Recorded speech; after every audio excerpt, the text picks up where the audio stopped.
আশা করি ভালো আছো। আজকের আমরা এই টিউটোরিয়ালে মূলত দ্রাব্যতা গুণফল সম্পর্কে আলোচনা করব এবং দ্রাব্যতা গুণফলের সাথে দ্রাব্যতার কি সম্পর্ক সেই বিষয়গুলো দেখব। তো প্রথমে একটু শুরু করি যে দ্রাব্যতার গুণফল কাকে বলে। তো দ্রাব্যতা গুণফলের সংজ্ঞায় বলা হচ্ছে যে যদি তাপমাত্রা স্থির থাকে তাহলে স্বল্প দ্রবণীয় লবণের সম্পৃক্ত দ্রবণে যে আয়নগুলো উৎপন্ন হয় সেই আয়নগুলোর যথোপযুক্ত ঘাতসহ ঘনমাত্রা পদের গুণফলকেই মূলত দ্রাব্যতা গুণফল বলা হয়। ঠিক আছে। তো আমরা এখানে মূলত কয়েকটা কথা পাচ্ছি, যে কথা কয়টা আমাদের একটু বুঝে বুঝে একটু পড়তে হবে, এটা মুখস্থ করা যাবে না। তো আমরা সেটা একটু দেখে নেই। সেটা হচ্ছে কি রকম, এখানে বলা হচ্ছে একটা তাপমাত্রা নির্দিষ্ট রাখতে হবে। তাপমাত্রা নির্দিষ্ট না রাখলে হবে না। দ্বিতীয় কথা হচ্ছে স্বল্প দ্রবণীয় কোনো লবণের সম্পৃক্ত দ্রবণ হতে হবে। স্বল্প দ্রবণীয় লবণ হতে হবে। হ্যাঁ, স্বল্প দ্রবণীয় এই লবণের সম্পৃক্ত দ্রবণ আর আয়ন সমূহের যথোপযুক্ত ঘাতসহ মোলার ঘনমাত্রা পদ এর গুণফলটাকে মূলত বলা হচ্ছে দ্রাব্যতা গুণফল। একে কেএসপি দ্বারা সূচিত করা হয়। তো এই যে আমি এখানে চারটা জায়গায় কিন্তু মার্কিং করে রাখলাম, কেন? তার কারণ আছে। এই চারটা শব্দগুচ্ছের মধ্যে যদি তোমরা কোনো একটা শব্দগুচ্ছ যদি মিস করো তাহলে কিন্তু দ্রাব্যতা গুণফলের সংজ্ঞাটা আর ঠিক মতো হবে না। এই শব্দগুচ্ছ চারটা কিন্তু নির্দিষ্ট, সুতরাং এই সংজ্ঞায় এই কথা কয়টা থাকতেই হবে। তো প্রথমে একটু বলে দেই কেন এই কথা কয়টার প্রয়োজন আছে। তার মধ্যে বলছে নির্দিষ্ট তাপমাত্রা। তো তাপমাত্রা যদি পরিবর্তন হয় তাহলে কিন্তু দ্রাব্যতার কিন্তু পরিবর্তন হয়। ফলে হয় কি, দ্রবণীয় যে বিক্রিয়াটা আছে তার সাম্যাবস্থা পরিবর্তন হয়, ফলে দ্রাব্যতার গুণফল পরিবর্তন হয়। তো দ্রবণীয় বিক্রিয়ার সাম্যাবস্থা আবার কি জিনিস সেটা আমরা একটু পরে দেখব। দ্বিতীয় কথা হচ্ছে স্বল্প দ্রবণীয় লবণ। তো যদি লবণটা যদি স্বল্প দ্রবণীয় না হয়ে যদি শক্তিশালী তড়িৎ নিঃশেষ্য হয়ে যায় তাহলে এই লবণটার অসম্পৃক্ত দ্রবণটা একমুখী হয়ে যায়। যদিও সম্পৃক্ত দ্রবণে দেখা যায় যে লবণটা উভমুখীভাবে আয়নিত অবস্থায় থাকে, কিন্তু স্বল্প দ্রবণীয় লবণ হলে এটা পুরোপুরি আয়নিত হয় না, ফলে একটা সাম্যাবস্থা সৃষ্টি করে। তো এই যে আমরা যে এখানে যে কেএসটি দেখতেছি এটা মূলত এক প্রকার সাম্যাবস্থা। তো এটা এখানে বলার খুব একটা সুযোগ নাই। সাম্যাবস্থা কি জিনিস, সাম্যধ্রুবক কি জিনিস, এগুলো আমরা রাসায়নিক পরিবর্তন অধ্যায়ে দেখব। তারপর যেহেতু ওখানে একটু প্রয়োজন, এখানে একটু প্রয়োজন হচ্ছে, আমরা সেটা এখানে কতটুকু জানা যায় সেটা একটু দেখব। আর তারপরে বলছে সম্পৃক্ত দ্রবণ। সম্পৃক্ত দ্রবণ ছাড়া কখনোই কিন্তু সাম্য ধ্রুবক আমরা পাবো না বা দ্রাব্যতা গুণফল আমরা পাবো না। হ্যাঁ, তো এই জন্য তাহলে তাপমাত্রা পরিবর্তন হলে দ্রাব্যতা পরিবর্তন হয়, এই জন্য নির্দিষ্ট তাপমাত্রা বলতে হবে।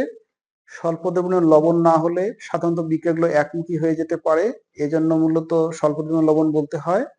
3 নম্বর কথা হচ্ছে সম্পৃক্ত দ্রবণ অবশ্যই হতে হবে। সম্পৃক্ত দ্রবণ না হলে আমরা কেএসপি পাবো না। সম্পৃক্ত দ্রবণ না হলে কিন্তু অন্য আর একটা গুণফল পাওয়া যেতে পারে, যেটাকে আয়নিক গুণফল বলে, এটা আমরা পরে জানবো। আর 4 নম্বর কথা হচ্ছে এদের যথোপযুক্ত ঘাতসহ মোলার ঘনমাত্রা পদের গুণফল। তার যথোপযুক্ত ঘাতসহ মোলার ঘনমাত্রা পদের গুণফল কি সেটা আমরা একটা উদাহরণ সাহায্যে একটু দেখবো। তো দেখার আগে আমাদের একটা বিষয় সম্পর্কে একটু জানতে হবে।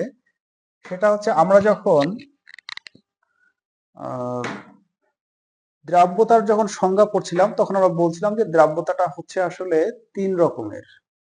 দ্রাব্যতাকে 3 ভাবে সংজ্ঞায়িত করা যায়। তার মধ্যে একটা সংজ্ঞা ছিল এককবিহীন, যেটা আমরা জানি, ওগুলো নিয়ে আর বলবো না। আর বাকি যে 2টা দ্রাব্যতা ছিল যেগুলোতে একক ছিল, তার মধ্যে একটার একক ছিল এরকম যে গ্রাম পার লিটার এককে প্রকাশ করা যায়, আর একটা ছিল যে মোল পার লিটার এককে প্রকাশ করা যায়। তো মনে করা যাক যে এইটা একটা হচ্ছে পাত্র। ঠিক আছে, এই পাত্রে যদি 1 লিটার পরিমাণ দ্রবণ থাকে, এটা কিন্তু দ্রবণ। তো এই 1 লিটার দ্রবণটা যখন তৈরি করা হয়েছে তখন এইটা যদি সম্পৃক্ত দ্রবণ হয়ে থাকে, তাহলে এই 1 লিটার একটা সম্পৃক্ত দ্রবণে যত মোল, সরি এটা যেহেতু গ্রামে বলছি, তাহলে যত গ্রাম পরিমাণ দ্রবীভূত থাকে, এই গ্রাম পরিমাণটাকে মূলত বলা হচ্ছে দ্রাব্যতা। তাহলে দ্রাব্যতার সংজ্ঞাটা যদি আমরা গ্রাম পার লিটার এককের অনুযায়ী দিতে চাই তাহলে বলা হয় যে প্রতি লিটার সম্পৃক্ত দ্রবণে যত গ্রাম পরিমাণ দ্রবীভূত থাকে সেটাই তার দ্রাব্যতা নির্দেশ করে। আর একটা হচ্ছে মোল পার লিটার, এটাকেও আমরা এভাবে প্রকাশ করতে পারি। এখানে আর একটা পাত্র আছে, যে পাত্রের মধ্যেও মনে করি যে আমাদের এখানে 1 লিটার পরিমাণ একটা সম্পৃক্ত দ্রবণ আছে। সম্পৃক্ত দ্রবণ না হলে কিন্তু দ্রাব্যতা হবে না। তো এই 1 লিটার সম্পৃক্ত দ্রবণে এবার যত মোল পরিমাণ দ্রবীভূত থাকবে, এবার মোল এককে, মোল দ্রবীভূত থাকবে, তার এই মোল পরিমাণটাকেই বলা হবে তার দ্রাব্যতা। হ্যাঁ, তাহলে এই গ্রাম পার লিটার এবং মোল পার লিটার এককে দ্রাব্যতার সংখ্যাটা কিন্তু একই রকম। জাস্ট প্রতি লিটার সম্পৃক্ত দ্রবণে যত গ্রাম দ্রব্য থাকে সেটাই তার দ্রাব্যতা নির্দেশ করে, আর যত মোল দ্রব্য থাকে সেটাই তার মোলার এককে আর কি দ্রাব্যতা নির্দেশ করে। তো এইটা বলার কারণ একটা আছে, এইটা বলার কারণ হচ্ছে যে আমাদেরকে মূলত এই গ্রাম পার লিটার একক থেকে মোল পার লিটার এককে অনেক সময় কনভার্সনের প্রয়োজন হবে। এই জন্য আমরা বেসিকটা এখানে একটু দেখে নিচ্ছি। যেমনটা মনে করা যাক বলা হলো যে আমরা মনে করা যাক যে বললাম যে এক্স গ্রাম পার লিটার একটা লবণের দ্রাব্যতা হচ্ছে এরকম, দ্রাব্যতাটা হচ্ছে কিরকম যে এক্স গ্রাম পার লিটার। তাহলে এখন প্রশ্ন হচ্ছে এইটা মোল পার লিটার এককে কনভার্ট করতে গেলে আমাদেরকে কি কি করতে হবে বা কি করা উচিত। তো বলা হচ্ছে এরকম, যেহেতু আমরা জানি যে আমরা একটা 19 থেকে দেখে আসতেছি, আমরা জানি যে মোল সংখ্যা যদি n হয় তাহলে একে মূলত যে কোনো পরিমাণ ভরকে যদি আমরা আণবিক ভর দ্বারা ভাগ করি, হ্যাঁ, এই যে পরিমাণ ভরকে আমরা আণবিক ভর দ্বারা ভাগ করি যদি আমরা মোল পাই, তাহলে মোল পাওয়ার জন্য আমাদেরকে কি করতে হয়, এই গ্রাম পরিমাণটাকে তার গ্রাম পার মোল দ্বারা কিন্তু অর্থাৎ আণবিক ভর দ্বারা ভাগ করতে হয়। তাহলে এই জন্য আমরা যদি এক্স গ্রাম পার লিটারটাকে যদি আমরা মোল পার লিটার যদি কনভার্ট করতে চাই, আমাদেরকে এই এক্স কে যে পদার্থটা দ্রাব্যতা করবো সেটা দিয়ে আমরা ভাগ তার আণবিক ভর দ্বারা ভাগ করলে কিন্তু আমরা এখানে মোল পার লিটার পেয়ে যাব। তো সেটা কেমন, সেটা যদি আমরা একটু উদাহরণ সহকারে বলি, মনে করা যাক বলা হলো যে সোডিয়াম হাইড্রোক্সাইড এর দ্রাব্যতা, হ্যাঁ, একটা নির্দিষ্ট তাপমাত্রা সোডিয়াম হাইড্রোক্সাইডের দ্রাব্যতা সে বললো যে 20 গ্রাম পার লিটার, অর্থাৎ প্রতি 1 লিটার দ্রবণে যদি 20 গ্রাম পরিমাণ যদি সোডিয়াম হাইড্রোক্সাইড দেওয়া হয় তাহলে ওই দ্রবণটা সম্পৃক্ত হয়ে যায়। প্রতি লিটার দ্রবণের মধ্যে যদি 20 গ্রাম পরিমাণ সোডিয়াম হাইড্রোক্সাইড থাকে, বিদ্যমান থাকে, তাহলে ওই দ্রবণটা সম্পৃক্ত হয়ে যায়, বা 1 লিটার সম্পৃক্ত দ্রবণ তৈরি করার জন্য 20 গ্রাম পরিমাণ সোডিয়াম হাইড্রোক্সাইডের প্রয়োজন হয়। এখন এইটাকে যদি এখন আমরা মোল পার লিটার এককে যদি আমরা যদি কনভার্ট করতে চাই, তাহলে আমাদেরকে ছোট্ট একটু কাজ করতে হবে। সেটা হচ্ছে যে আমরা জানি যে সোডিয়াম হাইড্রোক্সাইডের আণবিক ভরটা হচ্ছে কত, 40, তাই না, 40 গ্রাম পার মোল, অ্যাকচুয়ালি প্রতি মোলের ভর হচ্ছে 40 গ্রাম। তাহলে সেই হিসেবে যদি আমরা এটা মোল পার লিটার করতে চাই তাহলে আমাদেরকে এইরকম একটা কনভার্ট করে নেওয়া যেতে পারে। আমরা এই 20টাকে যদি আমরা তার আণবিক ভর 40 দ্বারা যদি আমরা ভাগ করি তাহলে কিন্তু তখন আমরা এটা বলতে পারবো এটা মোল পার লিটার। তো যথারীতি কথা হচ্ছে হাফ মোল পার লিটার হচ্ছে হাফ, বা আমরা এটাকে এইভাবে না লিখে একটু মানে এভাবে লিখলে আরো ভালো দেখায় যে 0.5 মোল পার হচ্ছে লিটার বা মোলার, এত 0.5 মোলার। তার মানে একটা বিষয় খেয়াল করে দেখো, দ্রাব্যতাও কিন্তু এক প্রকার ঘনমাত্রা। দ্রাব্যতা কি হচ্ছে, দ্রাব্যতা এক প্রকারের ঘনমাত্রা হচ্ছে। কোন অবস্থার ঘনমাত্রা, দ্রবণ যখন সম্পৃক্ত থাকে তখন তার সম্পৃক্ত দ্রবণের ঘনমাত্রাকেই বলা হচ্ছে দ্রাব্যতা। সম্পৃক্ত দ্রবণের ঘনমাত্রাকেই মূলত বলা হচ্ছে দ্রাব্যতা। তো যাই হোক, এখান থেকে আশা করি আমরা বুঝতে পারছি যে কিভাবে আমরা গ্রাম এককে দ্রাব্যতা দেওয়া থাকলে সেটাকে আমরা কিভাবে মোল এককে কনভার্ট করব, কারণ এটা আমাদের পারতে হবে। এখানে আমাদের সংজ্ঞাটা হচ্ছে কিন্তু মোলার ঘনমাত্রা ব্যবহার করতে হবে বা মোল পার লিটার এককে ব্যবহার করতে হবে। তো আমরা এখন মূল কথায় চলে আসি। মনে করা যাক যে একটা লবণ হলো এরকম, সে সিলভার ক্লোরাইড, ঠিক আছে। তো সিলভার ক্লোরাইড থেকে যে আয়নগুলো উৎপন্ন হবে সেগুলো হচ্ছে এরকম। সিলভার ক্লোরাইড একটা সলিড, এখান থেকে আমাদেরকে যদি জলীয় দ্রবণে নেই তাহলে সিলভার ক্লোরাইড আয়নিত হয়ে যাবে, হয়ে সিলভার প্লাস এইটা অ্যাকুয়াস অবস্থায় আসবে, প্লাস হচ্ছে ক্লোরাইড এইটা অ্যাকুয়াস অবস্থায় আসবে। অ্যাকুয়াস গুলো বা ভৌত অবস্থাগুলো না লিখলেও সমস্যা নাই, তবে লেখাটা ভালো, হ্যাঁ, লিখলে সুবিধা আছে কারণ কিছু লজিক আছে। তো এখন আমরা এইটাকে এভাবে সংজ্ঞা অনুযায়ী বলতে পারি, এই যে সিলভার ক্লোরাইড একটা স্বল্প দ্রবণীয় লবণ, এই লবণ থেকে যে আয়নগুলো উৎপন্ন হয়েছে সেগুলো হচ্ছে যথাক্রমে সিলভার প্লাস এবং হচ্ছে সিএল মাইনাস। তাহলে এখান থেকে যে আয়নটা উৎপন্ন হয়েছে তার মোলার ঘনত্বকে যদি আমরা স্কয়ার ব্র্যাকেট দ্বারা প্রকাশ করি, মোলার ঘনত্ব কিন্তু স্কয়ার ব্র্যাকেট দ্বারা প্রকাশ করা হয়, এইরকম স্কয়ার ব্র্যাকেট দ্বারা প্রকাশ করা হয়, তাহলে এর ঘনমাত্রা হচ্ছে সিলভার প্লাস। আচ্ছা, এবং ক্লোরাইডের এই ঘনমাত্রাকে যদি আমরা ক্লোরাইড স্কয়ার ব্র্যাকেট দ্বারা প্রকাশ করি তাহলে এটাকে এইভাবে লেখা যায়। তাহলে একটা নির্দিষ্ট তাপমাত্রায় স্বল্প দ্রবণীয় লবণ থেকে যে আয়নগুলো উৎপন্ন হলো, হ্যাঁ, এই আয়নগুলোর দ্রবণটা যদি সম্পৃক্ত হয়ে থাকে, অর্থাৎ সম্পৃক্ত দ্রবণে সিলভার ক্লোরাইডের এই সম্পৃক্ত দ্রবণে যে আয়নগুলো উৎপন্ন হয়, সেই সম্পৃক্ত দ্রবণে তাদের যে ঘনমাত্রা পাওয়া যাবে, স্বল্প দ্রবণীয় লবণ থেকে যে আয়নগুলো উৎপন্ন হলো সেই আয়নগুলোর সম্পৃক্ত দ্রবণে যে ঘনমাত্রা থাকবে, মোলার ঘনমাত্রা থাকবে, তাদের যথোপযুক্ত ঘাত সহ ঘনমাত্রা পদের গুণফলকে, এইটার গুণফলকে এখন যথোপযুক্ত ঘাত বলতে বোঝাচ্ছে যে এখানে যে মোল সংখ্যা থাকবে সেই মোল সংখ্যাগুলোকে আমরা ঘাতে উন্নীত করব। তো সাধারণত আমরা এক থাকলে লিখি না, হ্যাঁ, এই জন্য এখানে লেখার প্রয়োজন ছিল না, তারপর প্রথম অবস্থা দেখে লিখলাম। তাহলে কি হচ্ছে, যথোপযুক্ত ঘাত বলতে বোঝাচ্ছে যে এই মোল সংখ্যাগুলোকে তার ঘাতে উন্নীত করে দেওয়া, মোল সংখ্যাগুলোকে ঘাতে উন্নীত করে দেওয়া। তাহলে স্বল্প দ্রবণীয় কোনো লবণের সম্পৃক্ত দ্রবণে যে আয়নগুলো উৎপন্ন হয় সেই আয়নগুলোর ঘনমাত্রা পদের, মোলার ঘনমাত্রা পদের যথোপযুক্ত ঘাত সহ মোলার ঘনমাত্রা পদের এই গুণফলটাকে বলা হচ্ছে দ্রাব্যতা গুণফল। একে কেএসপি দ্বারা সূচিত করা হয়। সুতরাং আমরা বলতে পারি যে এইটাই হচ্ছে এখন আমাদের কেএসপি। কেএসপি এর এসতে হচ্ছে সলিউবিলিটি, সলিউবিলিটি, আর পিতে হচ্ছে প্রোডাক্ট, প্রোডাক্ট মিলে হচ্ছে দ্রাব্যতা গুণফল। এটা হচ্ছে দ্রাব্যতা গুণফল।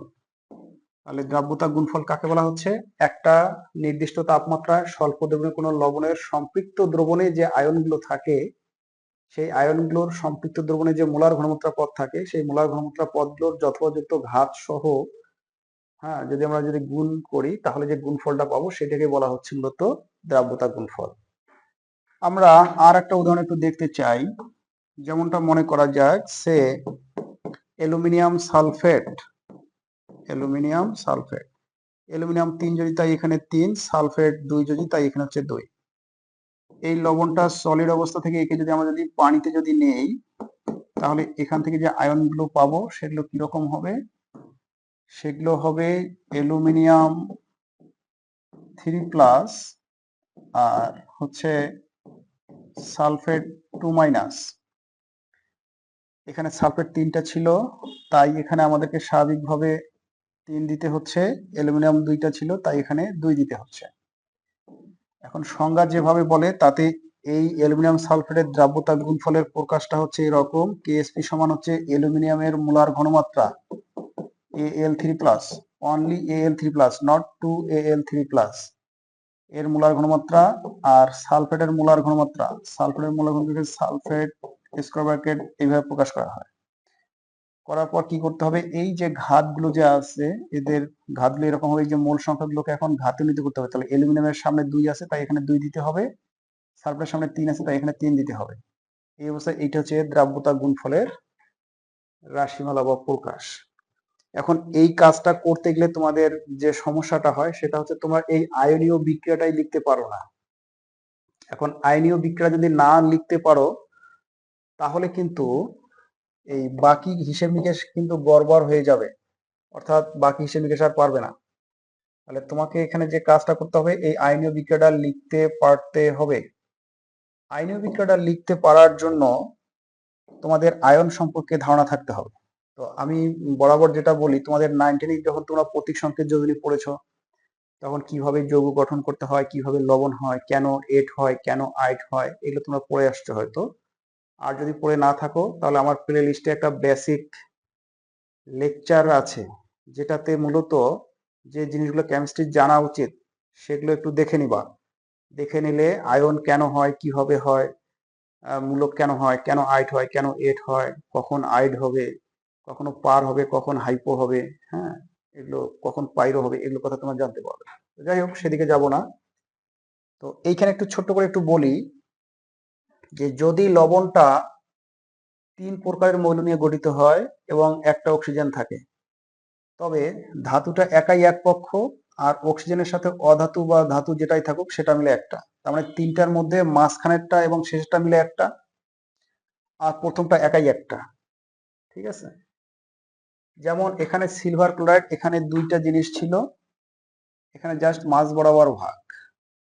তো মাঝ বরাবর ভাগ করলে যেটা হয়, এক পাশে একটা সিলভার হয় আর একটা হচ্ছে ক্লোরাইড হয়।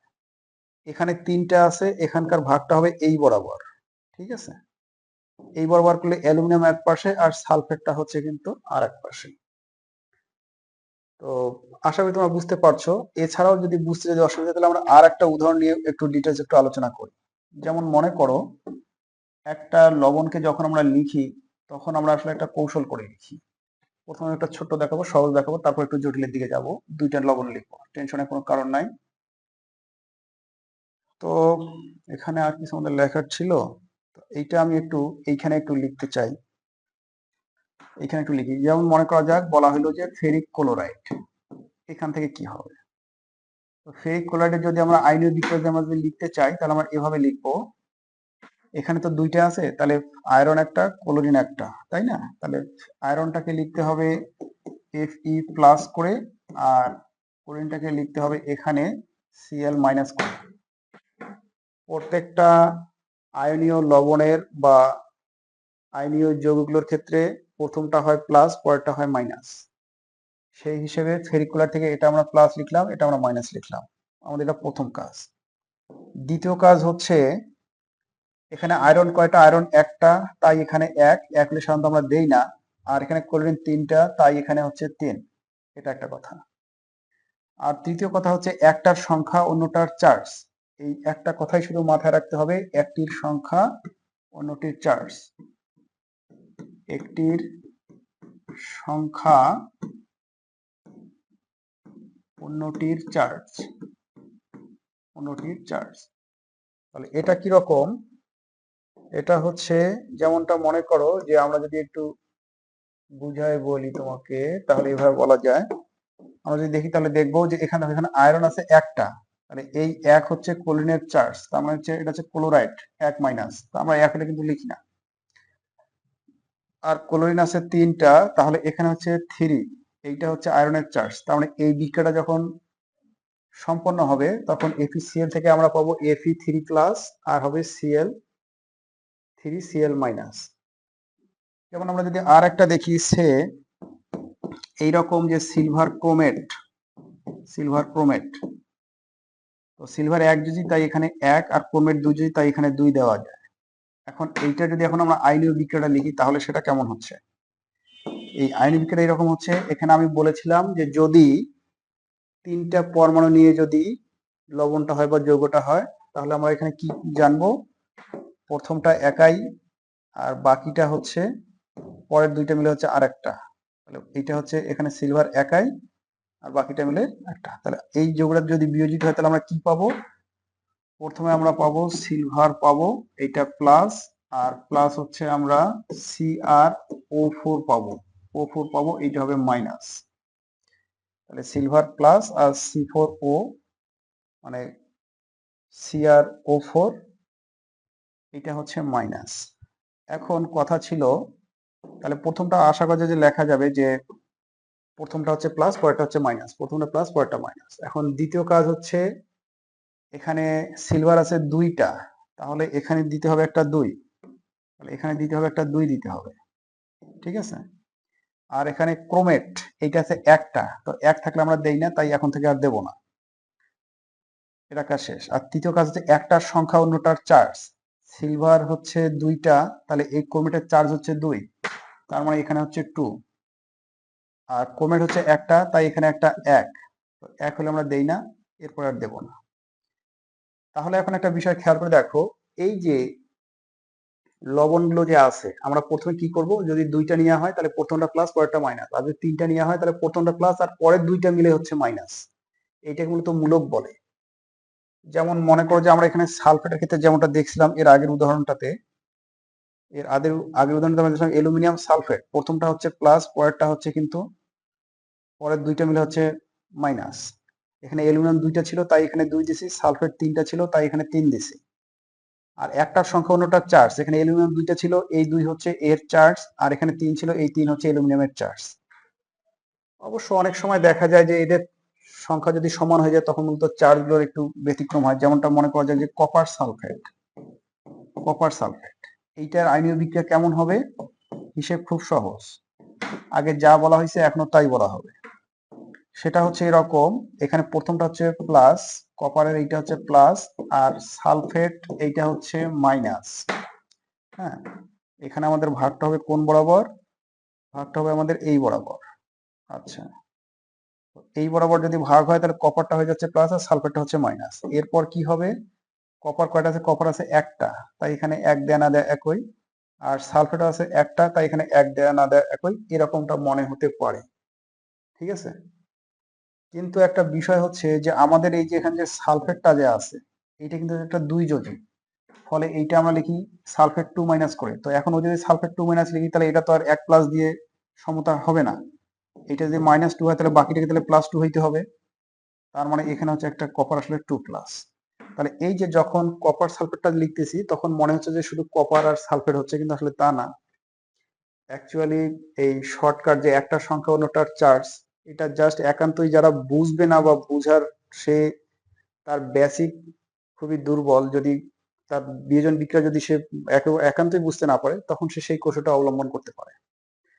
তো কেন একটা চার্জ 2 মাইনাস হয়, কেন সালফেট 2 মাইনাস হয়, কেন নাইট্রেট 1 মাইনাস হয়, এটা কিন্তু আমার ওই বেসিক টিউটোরিয়ালে আলোচনা করেছি। তোমাদের সমস্যা থাকলে ওখান থেকে একটু দেখে নেবা অবশ্যই। এখন এই যে আমরা যে বিক্রিয়াগুলো যে লিখলাম, এই বিক্রিয়াগুলোর এখন সবগুলোর আমি দ্রাব্যতা গুণফলের রাশিমালাগুলো করে লিখবো। তাহলে প্রথমটার ক্ষেত্রে কি হবে? প্রথমটার ক্ষেত্রে কেএসপি সমান হবে আগে আয়রন, তারপর হচ্ছে ক্লোরাইড। তাহলে আগে আয়রন Fe3+ এর ঘনমাত্রা, তারপরে হচ্ছে ক্লোরাইড মাইনাস এর ঘনমাত্রা। আয়রন একটা আছে, ক্লোরাইড তিনটা আছে, তাই এখানে কিউব দিতে হবে। এর ক্ষেত্রে কি হবে? ডিস্টার্ব করছে। আচ্ছা, এখন এইটার ক্ষেত্রে কি লেখা যাবে? এইটার ক্ষেত্রে লেখা যাবে সিলভার, এখানে সিলভার এর ঘনমাত্রা এবং হচ্ছে ক্রোমেট CrO4, এটা কিন্তু বলা হচ্ছে ক্রোমেট, এটা 2 মাইনাস। তো সিলভার কটা আছে? সিলভার আছে দুইটা। সিলভার যেহেতু দুইটা আছে তাই এর উপর একটা স্কোয়ার দিতে হবে, আর ক্রোমেট তো নাই তাহলে একটাই। তাহলে এইটা হচ্ছে এর কেএসপি। তাহলে এর কেএসপিটা হচ্ছে এটা। আর এইটার ক্ষেত্রে কেমন হচ্ছে? এইটার ক্ষেত্রে হচ্ছে প্রথমে হচ্ছে কপার 2 প্লাস, আর তারপরে হচ্ছে সালফেট 2 মাইনাস, 2 মাইনাস। আর কপারও একটা, সালফেটও একটা, সুতরাং এখানে এদের পাওয়ার হিসেবে দেওয়ার কিছু নাই। এইটাই হচ্ছে এর কেএসপি। তো আশা করা যায় যে একটা বিক্রিয়ার কেএসপি কে কিভাবে লেখা যাবে তোমরা সেটা বুঝেছো। তো কতটুকু বুঝছো এখন একটা পরীক্ষা দাও।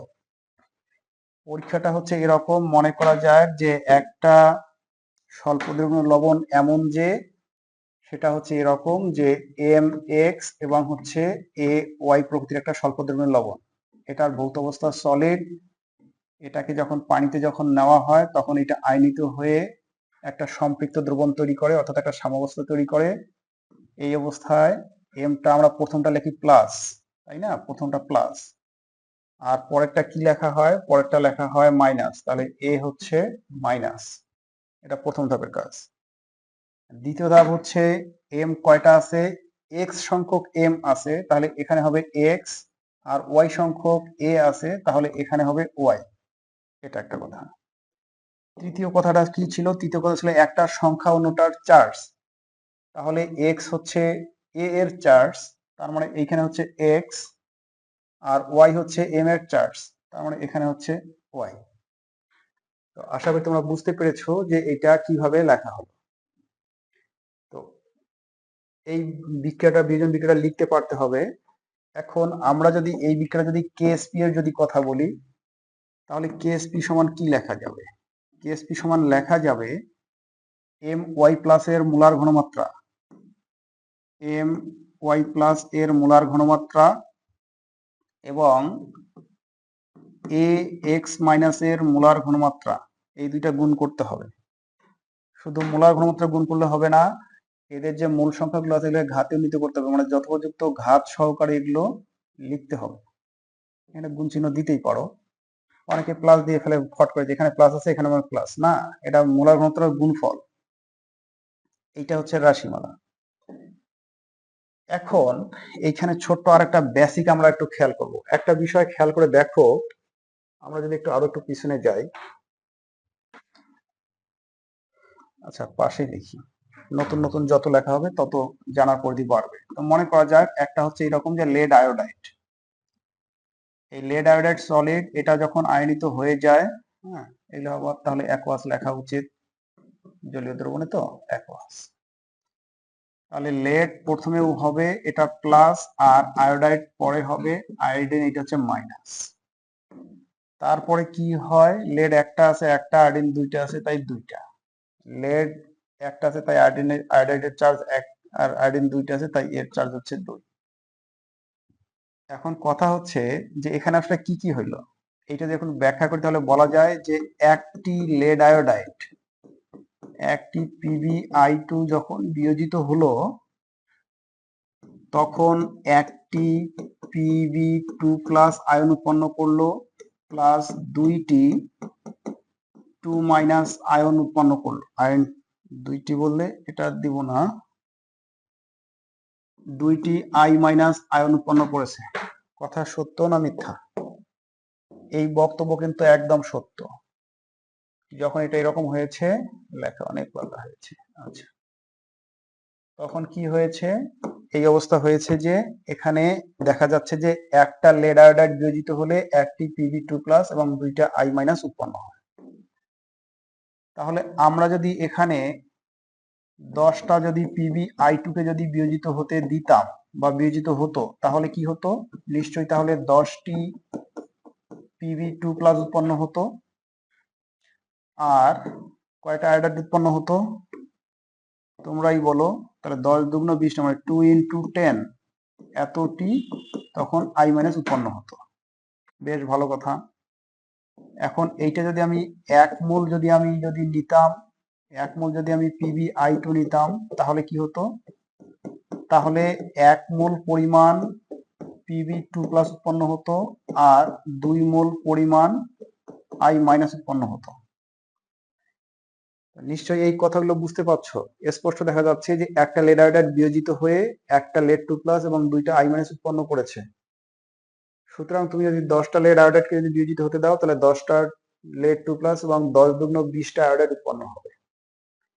এখন এগুলো তো কথার কথা, যদি এখানে যদি আমি এখন একটা জেনারেল কথা দিয়ে যদি বলি, মনে করা যাক যে এখানে S সংখ্যক লেড আয়োডকে বিয়োজিত হতে দেওয়া হলো, তাহলে এইটা উৎপন্ন হবে S সংখ্যক, এবং এটা উৎপন্ন হবে এই এর মোল সংখ্যা সহজে 2s সংখ্যক।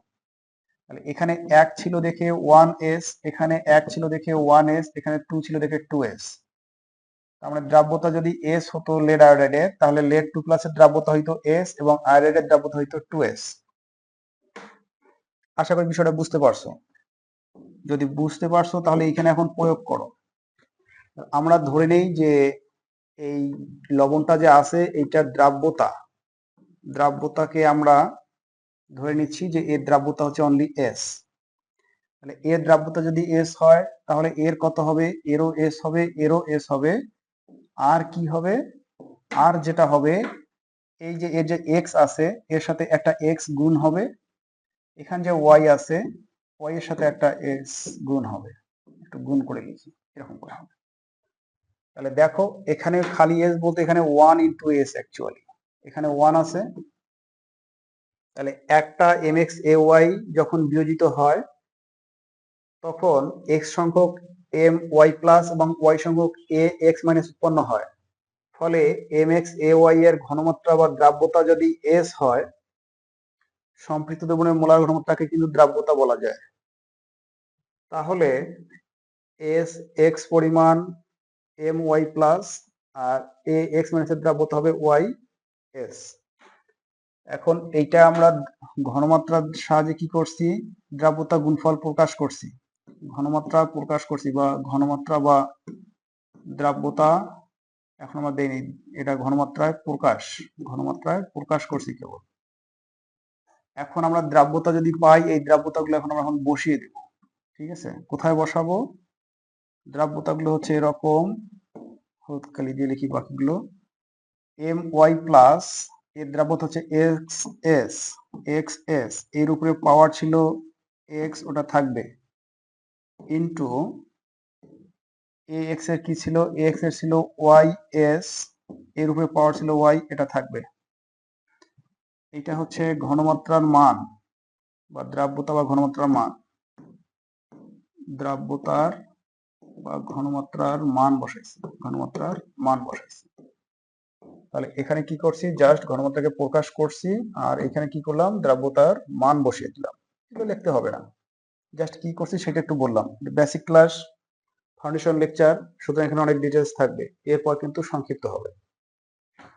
তারপর কি হচ্ছে, তাহলে এখন যদি আমরা গুণ করি তাহলে লিখতে পারবো x to the power x into s to the power x, আর into y to the power হচ্ছে ওয়াই, ইন্টু হচ্ছে s to the power y. তারপর কি হবে, যদি আমরা এভাবে লিখি x to the power x into হচ্ছে y to the power y, তো মনে হয় লেখা যাবে, আর ভূমি সেম হলে পাওয়ারগুলো যোগ হয়, সেই হিসেবে এক্স প্লাস হচ্ছে ওয়াই, এক্স প্লাস ওয়াই। তো এইটা কি সমান হলো, এটা হচ্ছে কেএসপি সমান হলো। তাহলে এই যে কেএসপি সমান যেটা লেখা যায়, এইটা কিন্তু বুঝতে পারতে হবে বা লিখতে পারতে হবে, ঠিক আছে, এটা লিখতে পারতে হবে, এইটা আমাদেরকে হেল্প করবে। এখন এখান থেকে সবচেয়ে বড় যে বিষয়টা আমাদেরকে মাথায় রাখতে হবে সেটা হচ্ছে এরকম, এইটা হচ্ছে আমাদের দ্রাব্যতা গুণফল, এটা আমরা জানি, দ্রাব্যতা গুণফল, আর এসটাকে আমরা দ্রাব্যতা হিসেবে আমরা ধরে নিয়েছিলাম, এটা হচ্ছে দ্রাব্যতা। আর বাকি যে এক্স ওয়াই গুলো যা আছে এগুলো কিন্তু লবণটার চেহারা কেমন সেখান থেকে কিন্তু জানা যাবে, এই এক্স ওয়াই গুলো লবণটার চেহারা থেকে কিন্তু জানা যাবে, ঠিক আছে। তাহলে আমাদের এই যে লবণটা যে আছে, এই লবণটার ক্ষেত্রে আমরা যদি এখন মান বসাই দিই ঘনমাত্রা, তাহলে কোথায়, দ্রাব্যতা তো লিখছি, তাহলে এইটার কেএসপিটা হচ্ছে এরকম, কেএসপি সমান হচ্ছে লেড 2+, এটার মোলার ঘনমাত্রা, আর হচ্ছে আয়োডাইড মাইনাস এটার মোলার ঘনমাত্রা। তো মোলার ঘনমাত্রা লিখলে হবে না, যথাযথ ঘাত সহ লিখতে হবে। তাহলে লেডের উপরে সামনে 1 ছিল তাই 1 আমরা দেবো না, আয়োডাইডের সামনে 2 আছে, এখানে আমরা একটা স্কোয়ার দেবো। এটা আমরা ঘনমাত্রা প্রকাশ করলাম। এখন এর মান যদি বসাই দিই তাহলে কি হবে, মান বসাই দিলে লেড 2+ এর দ্রাব্যতা হচ্ছে 1s, তার মানে অনলি s, আর আয়োডাইডের ঘনমাত্রা হচ্ছে 2s, আর এই স্কোয়ার ছিল, এটা তো থাকবেই। এখানে একটা বিষয় দেখো, মনে হতে পারে যে এখানে একটা 2 হবে কিনা, না এখানে 2 হবে না। এই যে গাণিতিক বাক্যটার বাংলা কথা হচ্ছে এরকম, এটা হচ্ছে লেডের মোলার ঘনমাত্রা, আর এটা হচ্ছে আয়োডাইডের মোলার ঘনমাত্রা নির্দেশ করতেছে। লেডের ঘনমাত্রা হচ্ছে 1s, তাই হচ্ছে s, আর আয়োডাইডের মোলার ঘনমাত্রা হচ্ছে 2s, তাই আয়োডাইডের মোলার ঘনমাত্রা 2s বসাই দিলাম। আর এই মোলার ঘনমাত্রার উপরে স্কোয়ার দেওয়ার কারণে এখানে এর স্কোয়ার হচ্ছে। তাহলে ফাইনালি যেটা আছে 2 × 4 হচ্ছে, আর হচ্ছে s³ হচ্ছে। তো এই হচ্ছে এই লবণটার দ্রাব্যতা গুণফলের রাশিমালা। তোমাদের কাজ থাকবে এই প্রত্যেকটা লবণের দ্রাব্যতা, এইটার যদি মনে করো যে সে এস হয়, তাহলে এটার কত হবে, এটার এস হবে, এটার কত হবে, এটারও এস হবে। মানগুলো বসাই দিলে কেমন হবে, এটার এস গুণন এস হবে, দ্যাট ইজ s² হচ্ছে। নিচে লিখতে পারলাম তো, একবার লিখলাম আর কি। এখন এটার ক্ষেত্রে কেমন হচ্ছে, এটার ক্ষেত্রে যদি মনে করো যে এর দ্রাব্যতা যদি এস ধরো, একটা আছে এস ধরলাম, তাহলে এর কত হবে, এর সামনে 2 আছে তাহলে এটা হবে 2s, এর কত হবে, সামনে 3 আছে তাহলে এটা হচ্ছে 3s। মূলত এর এস ধরলে এরও এস, তবে এদের মোট সংখ্যাগুলোকে সামনে করে কিন্তু গুণ করে লিখতে হবে। এর এস, এর 2s, এর হচ্ছে 3s, এর এস ধরলে এর 1s, এরও 1s। এখন মান যদি এখন বসিয়ে দেই এখানে তাহলে কি হচ্ছে, 2s, এইটার উপর হচ্ছে একটা স্কোয়ার আছে, আর সালফেটের ক্ষেত্রে হচ্ছে 3s, এটা হচ্ছে 3s, এটার উপরে একটা কিউব আছে। তো হিসেব নিকেশ করে হচ্ছে 2 দুগুণ হচ্ছে 4s², আর গুণন হচ্ছে এখানে 3 3 3, 3টে 3 হচ্ছে 27s³। তাহলে ফাইনালি কত হচ্ছে, 4 27 হচ্ছে 108, 108 s⁻³ আর 2 হচ্ছে 5, 108⁵। তাহলে এইটার ক্ষেত্রে কেএসপি এর যে মানটা সেটা হচ্ছে 108 s⁵।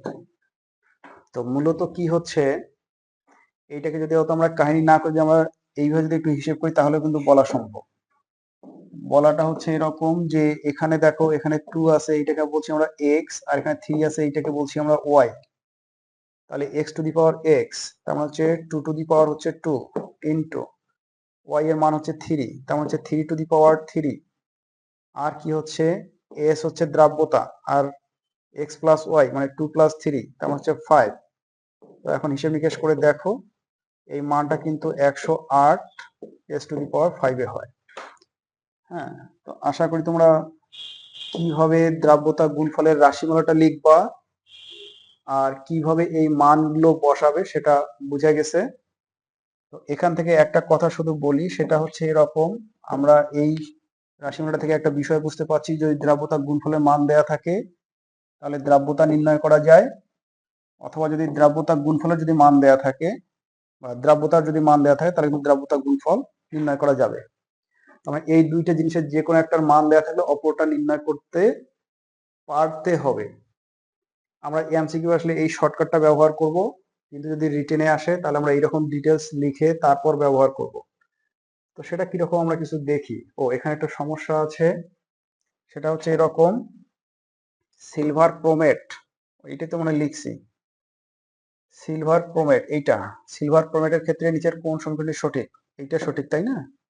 তাহলে কিছু সিলভারের উপর 2 আর ক্রোমেটের উপর কিছু নাই, সিলভারের উপর 2 ক্রোমেটের উপর কিছু নাই, সিলভার কই গেল, 2 ক্রোমেটের কিছু, তাহলে অ্যান্সার হচ্ছে কি, অ্যান্সার হচ্ছে বি, এইটা হচ্ছে সঠিক অ্যান্সার। হ্যাঁ, তো আশা করি বুঝতে পারছো। আমরা একটু নেক্সট পেজে চলে যাই। দ্রাব্যতা গুণফলের রাশিমালার কথা যেটা বলা হয়েছিল সেইটাই কিন্তু হচ্ছে এই যে এইটা, এইটা হচ্ছে সেই, কই গেল, এই যে এইটা হচ্ছে দ্রাব্যতা গুণফলের রাশিমালা। ঠিক আছে, তো এখানে যেটা দিয়েছে সেটাতে মূলত আমাদেরকে রাশিমালাটাতে আমরা যেটা দেখলাম সেটা হচ্ছে এরকম যে কে এস পি সমান হচ্ছে আমাদের x to the power x into y to the power y, আর ইন্টু হচ্ছে s into x plus y. এখন লবণগুলো কিন্তু বিভিন্ন রকম হতে পারে, এখন লবণ কেমন হবে সেইটা দেখতে হবে। যেমন কিছু লবণ আছে সে সিলভার ক্লোরাইড, এই লবণটার বৈশিষ্ট্য হচ্ছে এটা 1:1 অনুপাতে বিভক্ত হয়, 1:1 হয়। সেটা কিরকম, মানে একটা সিলভার ক্লোরাইড ভেঙে একটা সিলভার এবং একটা ক্লোরাইড পাওয়া যায়। তাহলে এই সকল ক্ষেত্রে কেএসপি কত হচ্ছে, কেএসপি হচ্ছে 1 এর জন্য হচ্ছে এস, আর 1 এর জন্য হচ্ছে এস, দ্যাট ইজ হচ্ছে এস স্কোয়ার, এস স্কোয়ার। তারপর আর একটা লিখি, মনে করা যাক যে তোমার ফেরিক হাইড্রক্স, আচ্ছা লেড আয়োডাইডটা আগে লিখি, PbI2, এইটা যখন হয় এটা কিরকম হয়, এটা হচ্ছে 1:2 অনুপাতে হয়, মানে একটা লেড এবং দুইটা আয়োডিন হয়, এটা এই অবস্থার। তাহলে কেএসপি এর ক্ষেত্রে কেমন হবে, 1 এর জন্য হচ্ছে একটা এস, আর 2 এর জন্য হচ্ছে দুইটা এস, তার উপর আবার তখন স্কোয়ার দিতে হবে, করলে কেমন হবে, এটা হচ্ছে 4s³ হবে। আচ্ছা, তারপর মনে করা যাক যে ফেরিক ক্লোরাইড, সে ফেরিক ক্লোরাইড বা ফেরিক হাইড্রোক্সাইড, ফেরিক ক্লোরাইড একবার লিখছিলাম তাই আর লিখলাম না, ফেরিক হাইড্রোক্সাইড, এই ক্ষেত্রে কি হয়, এটা মূলত 1:3 অনুপাতে হয়। রিজনটা কিরকম হবে, 1:3 অনুপাতে হবে। আমি এখানে একটা ডিভিশন একটা দিয়ে রাখি, আর একটু বড় করে দেই। তাহলে যখন 1:3 অনুপাতে হচ্ছে তখন কেএসপি কেমন হবে, তখন কেএসপি হবে এরকম, 1 এর জন্য একটা এস, 3 এর জন্য হচ্ছে তিনটা এস, তবে তার উপর কিউ, 3 থাকার মানে কিউ, সমান কত হচ্ছে 27 s⁴ হচ্ছে। আবার যদি এরকম হয়, যেমনটা মনে করো যে অ্যালুমিনিয়াম সালফেট, হ্যাঁ অ্যালুমিনিয়াম সালফেট লিখছিলাম, তারপর আবার একটু লিখি, অ্যালুমিনিয়াম সালফেট এখানে 2 হয় আর এখানে 3 হয়, এখানে আবার হচ্ছে কিরকম, এখানে হচ্ছে 2:3, এখানে 2:3 অনুপাতে বিক্রি হয়, মানে এটার দুইটা উৎপন্ন হয়, এটার তিনটা উৎপন্ন হয়। এই ক্ষেত্রে কেএসপি কেমন হবে, এটার দুইটার জন্য হচ্ছে 2s, তার উপর হচ্ছে স্কোয়ার 2 থাকার কারণে, আর এটা তিনটার জন্য হচ্ছে 3s, 3 থাকার কারণে হচ্ছে 3, ফাইনালি যেটা হচ্ছে 4s স্কোয়ার ইন্টু হচ্ছে 27s cube, that is 108 s to the power 5। তারপর আর কি বলা যায়, 1:1 1:2 1:3 2:3 2:2, দুইটা দুইটা করে অনুপাত হয় না, এটার মতো 1:1 এর মতো, যেমন হচ্ছে কপার সালফেট। হ্যাঁ, এটা কিন্তু অ্যাকচুয়ালি 1:1, যদি এদের চার্জ 2 করে, কিন্তু একটা কপার সালফেট যদি একটা এবং একটা উৎপন্ন হয়, তাহলে এই ক্ষেত্রে কেএসপি এর মান কিরকম হবে, এস স্কোয়ার হবে, এই যে প্রথমটার মতো। তাহলে 2:2 2:3 2:4 তো হবে না, এরকম যদি হলো, তো মোটামুটি এগুলোই আর কি। তাহলে আমরা খুব সহজে কিন্তু বুঝতে পারবো যে আমাদের লবণটার চেহারা কেমন, আর সেখান থেকে আমাদের কেএসপি এর রাশিমালাগুলো কেমন হবে। তো কতটুকু বোঝা যায় একটু দেখি। এটা BiS3, এই যে BiS3 বিসমাথ সালফাইড, তার মধ্যে এইটা 2 আর ওটা 3, এইটা হচ্ছে একটা 2:3 অনুপাতের লবণ। কেমন করে এইটা 2 উৎপন্ন হবে, এটা 3টা উৎপন্ন হবে, অর্থাৎ আমরা বিক্রিয়াটা যদি একটু লিখি, এই বিসমাথ সালফাইড এটা 2 এটা 3, এইটা উৎপন্ন হবে এরকম। সেটা হচ্ছে যে বিসমাথ একটা লিখলাম প্লাস, সালফাইড লিখলাম মাইনাস, সালফাইড হচ্ছে মাইনাস, বিসমাথ 2টা আছে তাই এখানে দিতে হচ্ছে 2, সালফাইড 3টা আছে এখানে দিতে হবে 3, অ্যালুমিনিয়াম সালফাইডের মতো মনে হচ্ছে। আর কি হচ্ছে, বিসমাথের 2 থাকার কারণে সালফাইডের তোমার চার্জটা হচ্ছে এখানে হচ্ছে 2, আর সালফাইড 3 থাকার কারণে এর চার্জ হচ্ছে 3।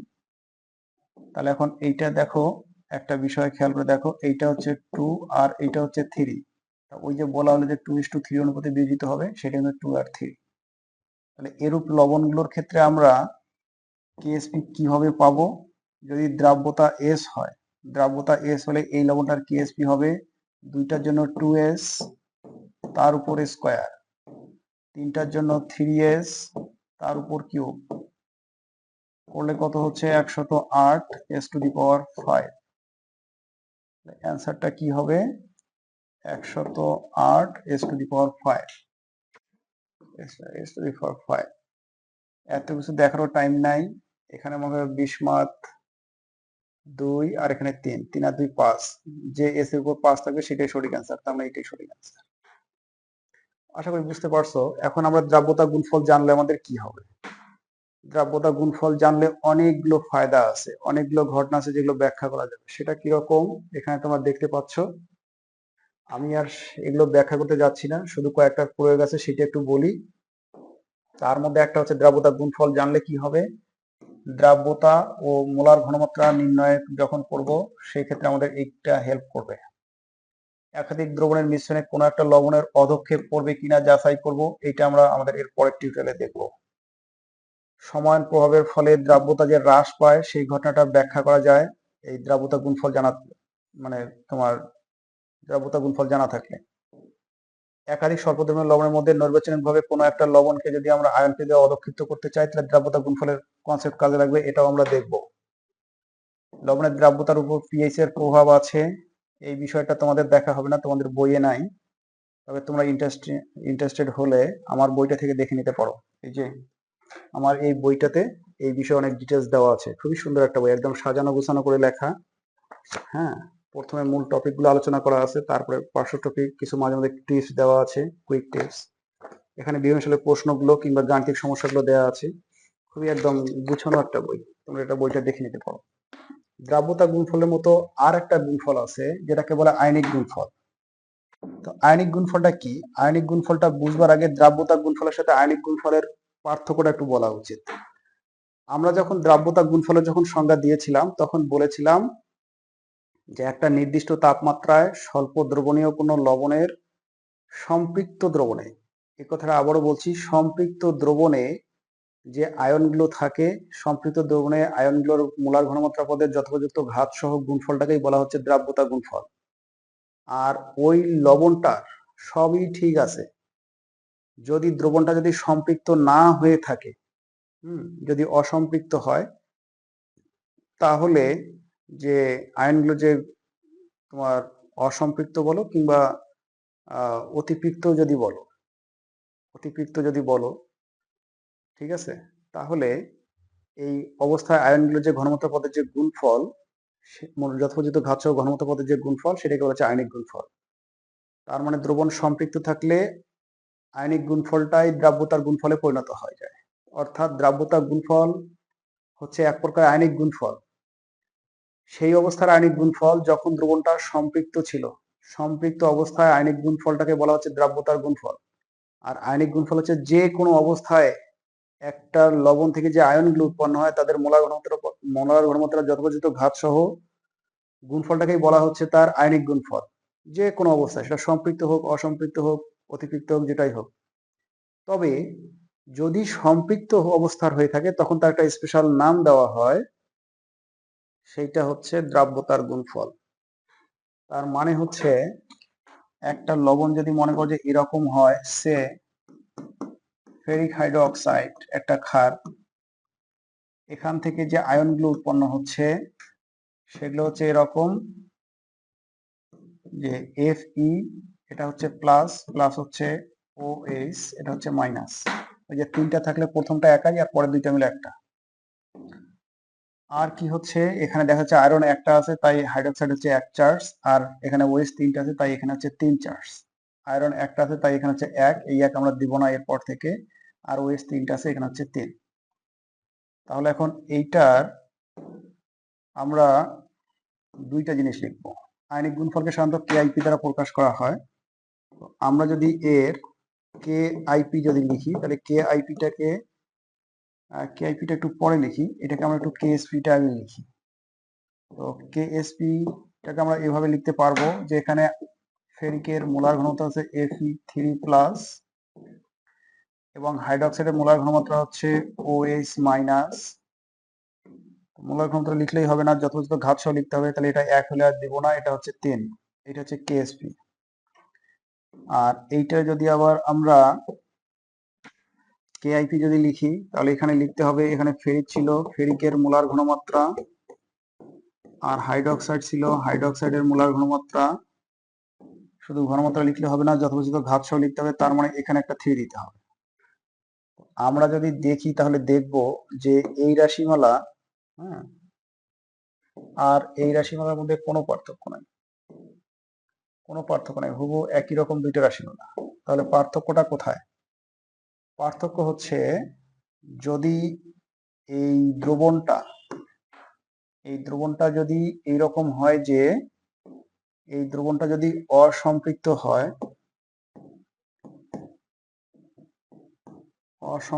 হয় তবে এইরকম হবে, আর এটা যদি সম্পৃক্ত হয় এই দ্রবণটা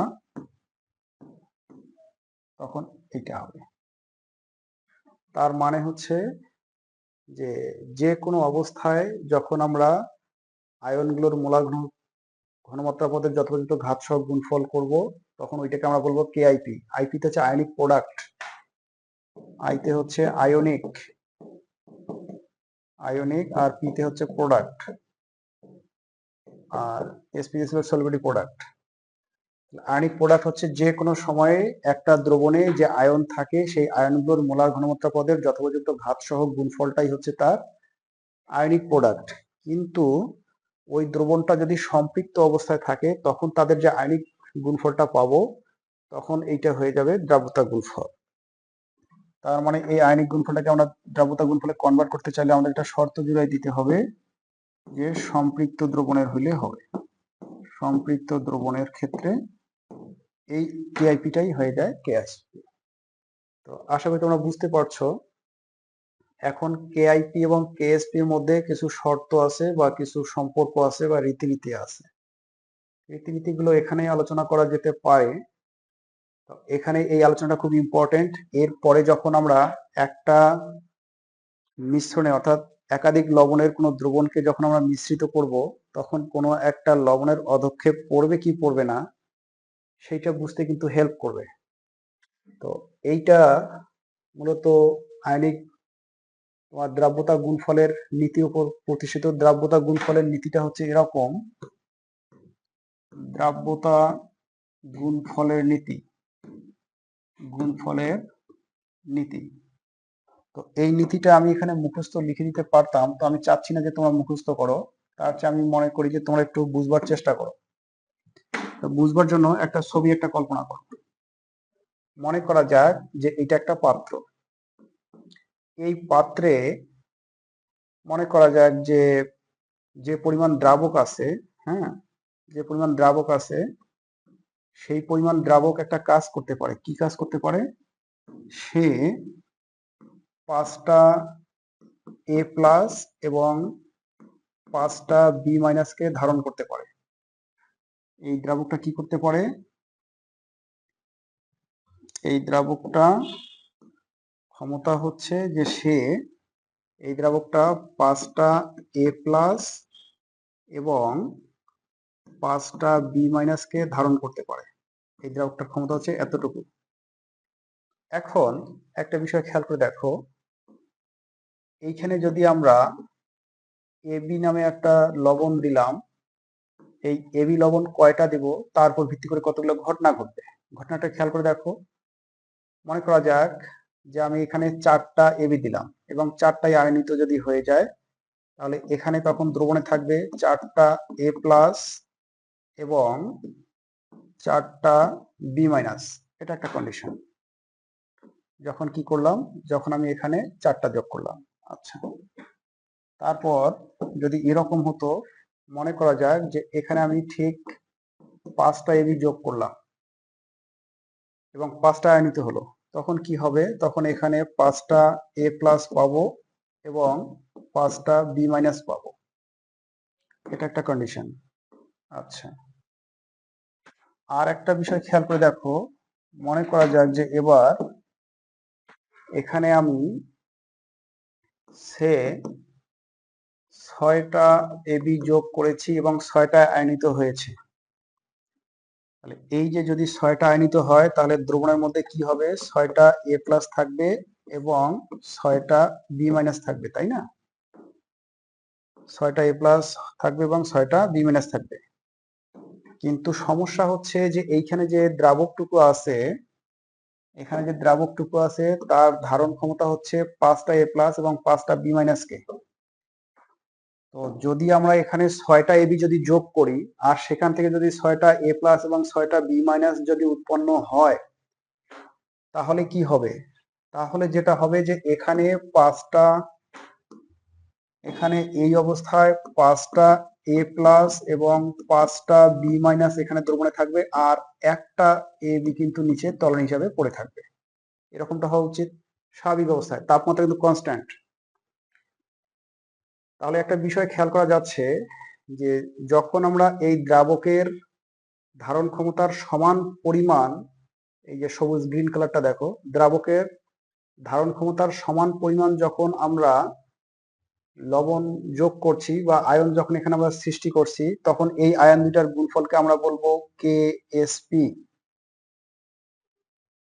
আর যখন আমরা এই অবস্থা বাদ দিয়ে কম বা বেশি যোগ করছি, এখানে আমরা কম যোগ করলাম আর এইখানে আমরা বেশি যোগ করে ফেলছি, কম বা বেশি যদি যোগ করে ফেলি তখন যে আমরা গুণফলটা পাবো, এই দুইটাই হচ্ছে KIP। এই দুইটাই হচ্ছে KIP। এখন এই যে এই দুইটাই যে KIP, এখানে ছোট্ট একটা বিষয় একটু বুঝবার আছে, এইটা একটু মনোযোগ সহকারে দেখো। সেটা হচ্ছে আমরা এখান থেকে একটা কথা বলতে পারি যে এই দ্রাবকটার সর্বোচ্চ যে পরিমাণ ধারণ ক্ষমতা, সেই পরিমাণ আয়ন যখন উপস্থিত থাকে তখন দ্রবণটা সম্পৃক্ত থাকে।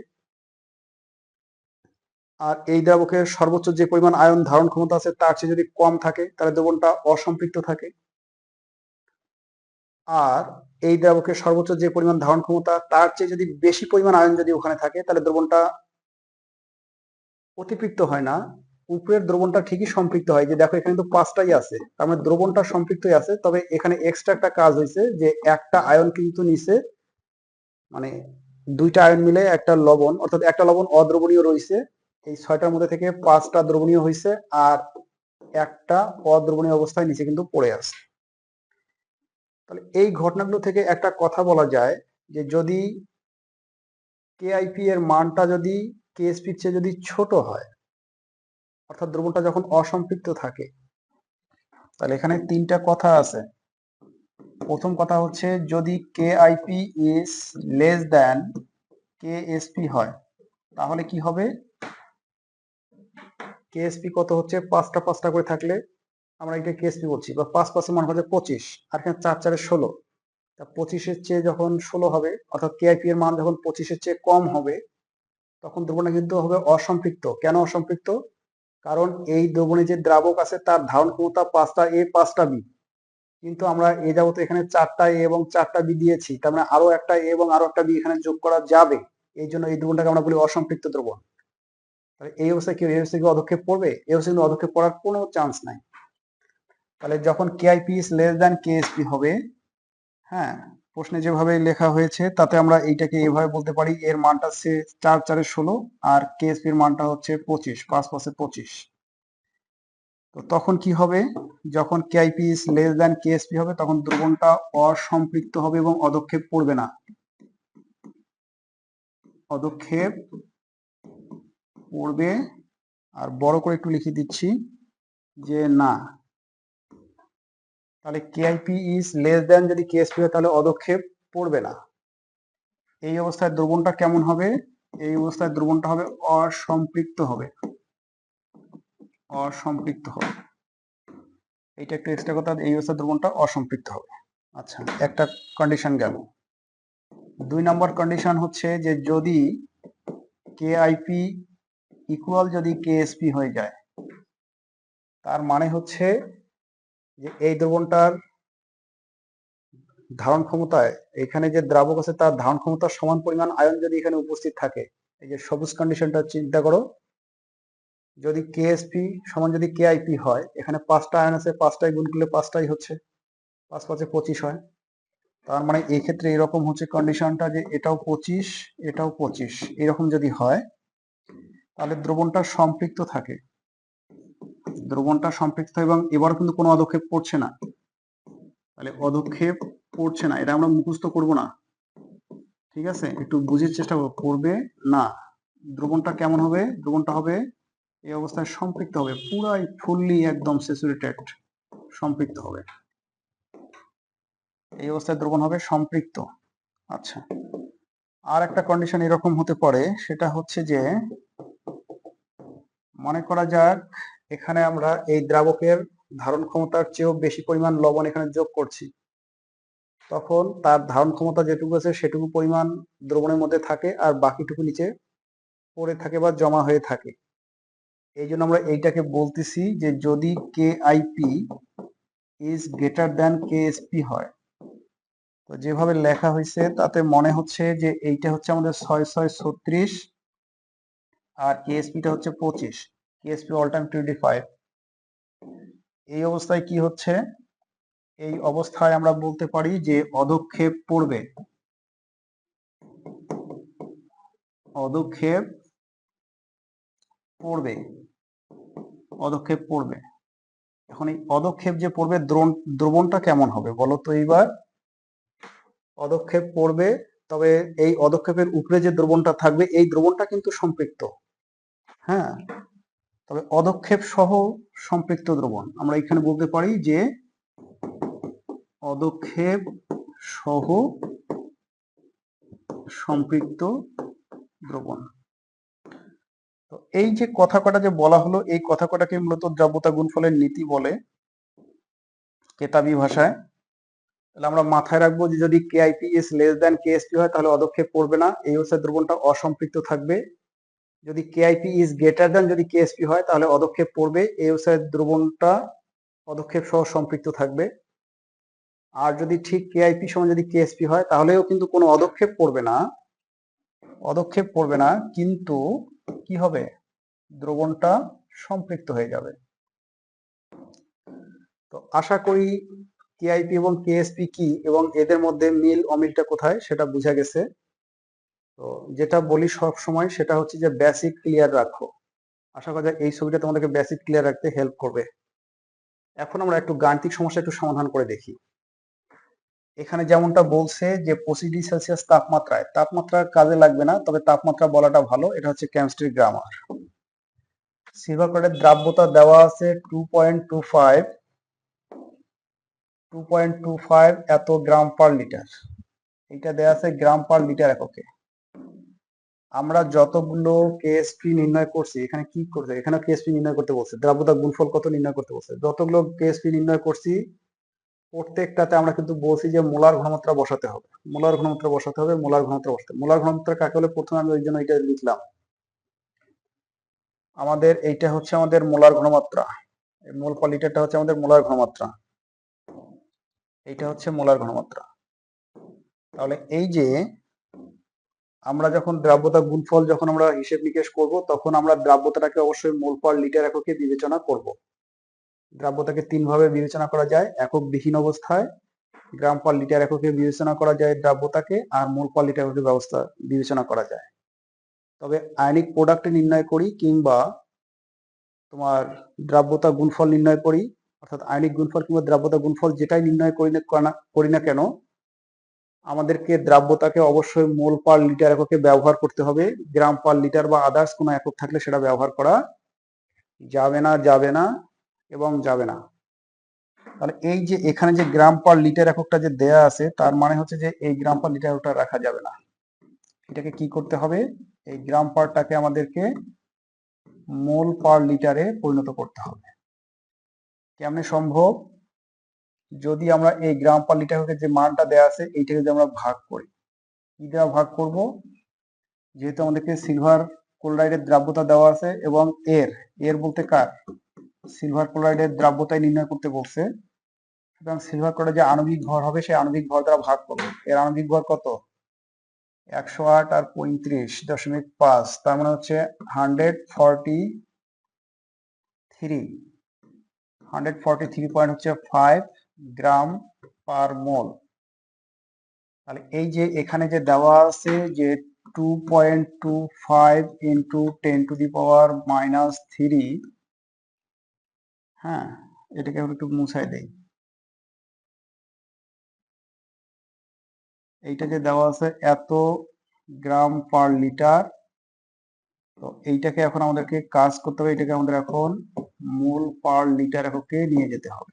আর এজন্য কি করতে হবে, এই জন্য 2.25 ইন্টু 10⁻⁻3 এইটাকে আমাদের ভাগ করতে হবে এর আণবিক ভর 143.5 দ্বারা, তাহলে মোল পার লিটার হবে।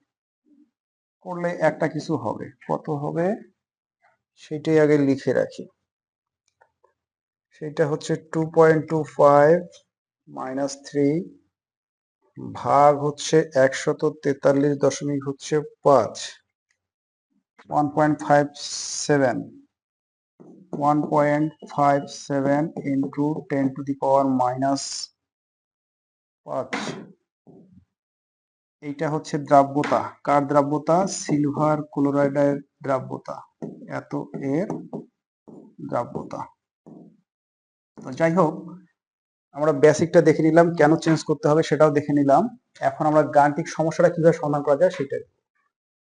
এইরকম যখন রিটেনের জন্য যখন আসবে, তখন আমরা কিন্তু একটু ডিটেলস লিখবো। সেটা কিভাবে লিখবো, আমরা লিখবো এভাবে যে প্রদত্ত লবণটির বিয়োজন বিক্রিয়াটি নিম্নরূপ বলে আমরা বিয়োজন বিক্রিয়াটা আমরা লিখবো। যদি সম্ভব হয় তাহলে এখানে ভৌত অবস্থাগুলো লিখো, এটা লেখা অভ্যাসটা থাকা ভালো। এরকম হচ্ছে এখন প্রশ্ন মতে আমরা এখানে এই কথাটা বলতে পারবো যে প্রশ্ন মতে, আমি দুইবার লিখতে চাচ্ছি না আর কি, প্রশ্ন মতে সিলভার ক্লোরাইড দ্রাব্যতা, সিলভার ক্লোরাইড এর দ্রাব্যতা হচ্ছে এত গ্রাম পার লিটার, তারপর আমরা এইখান থেকে আমরা এত মোল পার লিটারে চলে আসবো। এখন কেন তুমি আসলে সেটা স্যারকে বলতে হবে না, স্যার নিজেই বুঝতে পারছে যে গ্রাম পার, যেহেতু দ্রাব্যতা গুণফল নির্ণয় করতে বলছে, তাই গ্রাম পার লিটার এককের মান এখানে বসাইতে সে পারবে না, এটাকে মোল পার লিটার এককে কনভার্ট করতে হবে, এই জন্য সেই কাজটা করছে।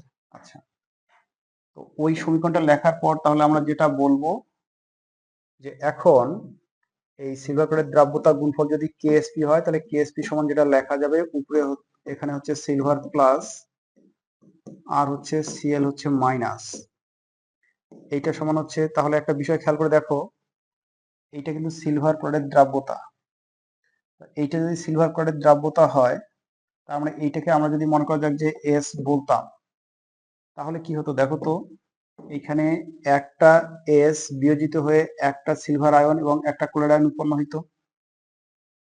তাহলে এস এর মান যদি এইটা হয়, তাহলে এখন আমরা এখানে তো লিখতে পারবো যে এস ইন্টু হচ্ছে এস। তাহলে রেজাল্টটা কি দাঁড়াচ্ছে? রেজাল্ট দাঁড়াচ্ছে যে এস এর মানটা হচ্ছে এস এস মিলে হচ্ছে কি এস স্কোয়ার, এইটা মিলে হচ্ছে এস স্কোয়ার।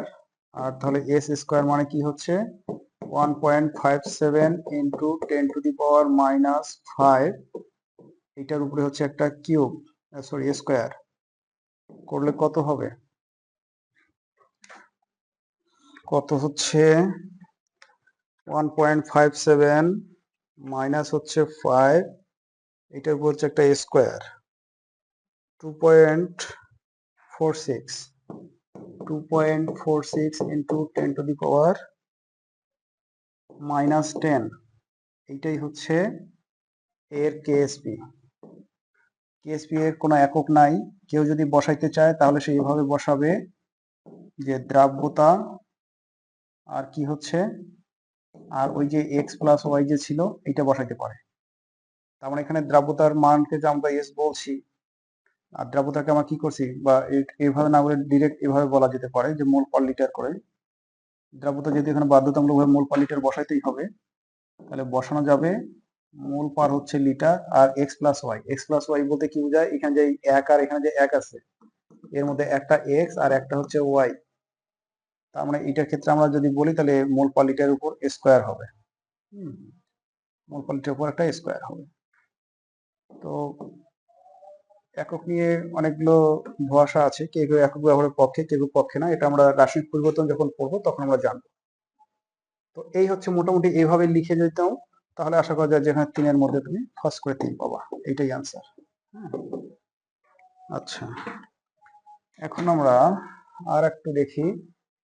এখানে বলা আছে 25 ডিগ্রি সেলসিয়াস তাপমাত্রায় 60 মিলি MOH সম্পৃক্ত দ্রবণের মোলার ঘনমাত্রা দেয়া আছে। মোলার ঘনমাত্রা দেওয়া আছে, বলে হাইড্রোক্সাইডের দ্রাব্যতা কত গ্রাম পার লিটার হোকে তা নির্ণয় করতে বলছে। বেশ ভালো কথা। তাহলে প্রথমে আমাদেরকে বিক্রিয়া দিয়ে শুরু করতে হবে। বিক্রিয়াটা হচ্ছে MOH2, স্বাভাবিকভাবে বোঝা যাচ্ছে এটা যে আয়নিত হয়, তাহলে M প্লাস এবং হচ্ছে OH মাইনাস। M একটা আছে তাই এর চার্জ 1, OH দুইটা আছে তাই এর চার্জ হচ্ছে 2, আর OH দুইটা থাকার কারণে এখানে দুইটা উৎপন্ন হবে, M একটা থাকার কারণে এখানে একটা উৎপন্ন হবে। এর তো সম্পৃক্ত দ্রবণের মোলার ঘনমাত্রা এর দেওয়া আছে 0.03, তাহলে আশা করা যায় এর হবে 0.03 আর এর হবে 2 ইন্টু 0.03। একটা বিষয় খেয়াল করে দেখো, এই MOH এর কিন্তু ঘনমাত্রা দেওয়া আছে, M প্লাস বা OH মাইনাস এর কিন্তু নয়, এটা দেওয়া আছে। হলে OH এর দ্রাব্যতা গ্রাম পার লিটার হোকে নির্ণয় করো। তো এগুলো তো মোলারে দেওয়া আছে, এগুলো ব্যবহার করে কিন্তু আমরা পরের কাজটা করতে পারবো, এই দ্রব্যটির দ্রাব্যতা গুণফল কত নির্ণয় করতে পারবো। তাহলে এইটা যদি আগে আমরা দ্রাব্যতা গুণফলটা যদি একটু নির্ণয় করে রাখি, দ্রাব্যতা গুণফলকে আমরা কেএসপি দ্বারা সূচিত করি। কেএসপি সমান আমরা লিখতে পারবো প্রথমে হচ্ছে M প্লাস এবং হচ্ছে OH মাইনাস, মোলার ঘনত্ব লিখলাম। এরপরে মনে করা যায় যে যথোপযুক্ত ঘাত দিলাম, তারপর মনে করো যে মান বসাই দিচ্ছি, ঠিক আছে। মান বসাই দিলে কি হবে, M মানে হচ্ছে 0.03 আর হচ্ছে 0.03 উপর হচ্ছে স্কোয়ার, দ্যাট ইজ হচ্ছে 2.7 10⁻³ সম্ভবত হচ্ছে, তাহলে 0.03 এটার উপর হচ্ছে 2 কিউব, তাই না? ও এখানে একটা ঘটনা ঘটে গেল যে এখানে এটা তো এরকম হচ্ছে না, এটা কত হচ্ছে, এইটা হচ্ছে এই যে এই মানটা, আমরা তো এই মানটা বসাবো এখন, তাই না? এই মানটা এখন আমরা বসাই দেব, এই মানটা আমরা বসাই দেব। এখানে আমাদের বসাতে হচ্ছে 0.06, অর্থাৎ 2 ইন্টু 0.03 মানে কত 0.06, তার উপর আবার কি স্কোয়ার, তার উপর হচ্ছে স্কোয়ার করলে যা হবে তার সাথে গুণ করতে হবে 0.03, মানে হচ্ছে 1.08 ইন্টু 10⁻⁻⁴ এত। একক কি হবে, এককটাকে লিখতে পারো মোল পার লিটার, আর একক হচ্ছে এক্স এবং ওয়াই, 1 এবং 2 আছে, তার মানে হচ্ছে 3 অর্থাৎ কিউ। এইটা হচ্ছে কেএসপি এর মান। তো কেএসপি যেমন চাইছে, পাশাপাশি আর একটা জিনিস চাইছে, এটাই একটা আনসার। পাশাপাশি আরেকটা জিনিস চেয়েছে যে হাইড্রোক্সাইডের মোলার ঘনমাত্রা এর দ্রাব্যতা গ্রাম পার লিটারকে নির্ণয় করতে বলছে। তাহলে হাইড্রোক্সাইডের এখানে মোট ঘনমাত্রা হচ্ছে 0.06 মোলার, দ্যাট ইজ মোলার না লিখে লিখি মোল পার লিটার। উল্লেখ্য যে এই যে মোল পার লিটারটা যে আছে, এই মোল পার লিটারটাকেই কিন্তু ক্যাপিটাল এম দ্বারা প্রকাশ করা যায়। হ্যাঁ, আবার এখানকার এম এর সাথে আবার মিলাই ফেলো না, এটা হচ্ছে মোলারিটি, এর নাম হচ্ছে মোলারিটি। এই মোলারিটিকে সংক্ষেপে ক্যাপিটাল এম দ্বারা লেখা হয়, আর এর ফুল এককটা হচ্ছে মূলত মোল পার লিটার। আচ্ছা, এখন এই মোল পার লিটারকে আমি যদি এখন গ্রাম পার লিটার যদি নিয়ে যেতে চাই, গ্রাম পার লিটারকে নিয়ে যেতে চাই, এর আগে যখন গ্রাম পার লিটার থেকে যখন মোল পার লিটার যখন গিয়েছিলাম, তখন কি করেছি, এই ডব্লিউটাকে এম দ্বারা ভাগ করেছি। এবার এখানে যদি আসি, তাহলে এবার ডব্লিউ এর সাথে এম এবার গুণ হবে। তার মানে হচ্ছে 0.06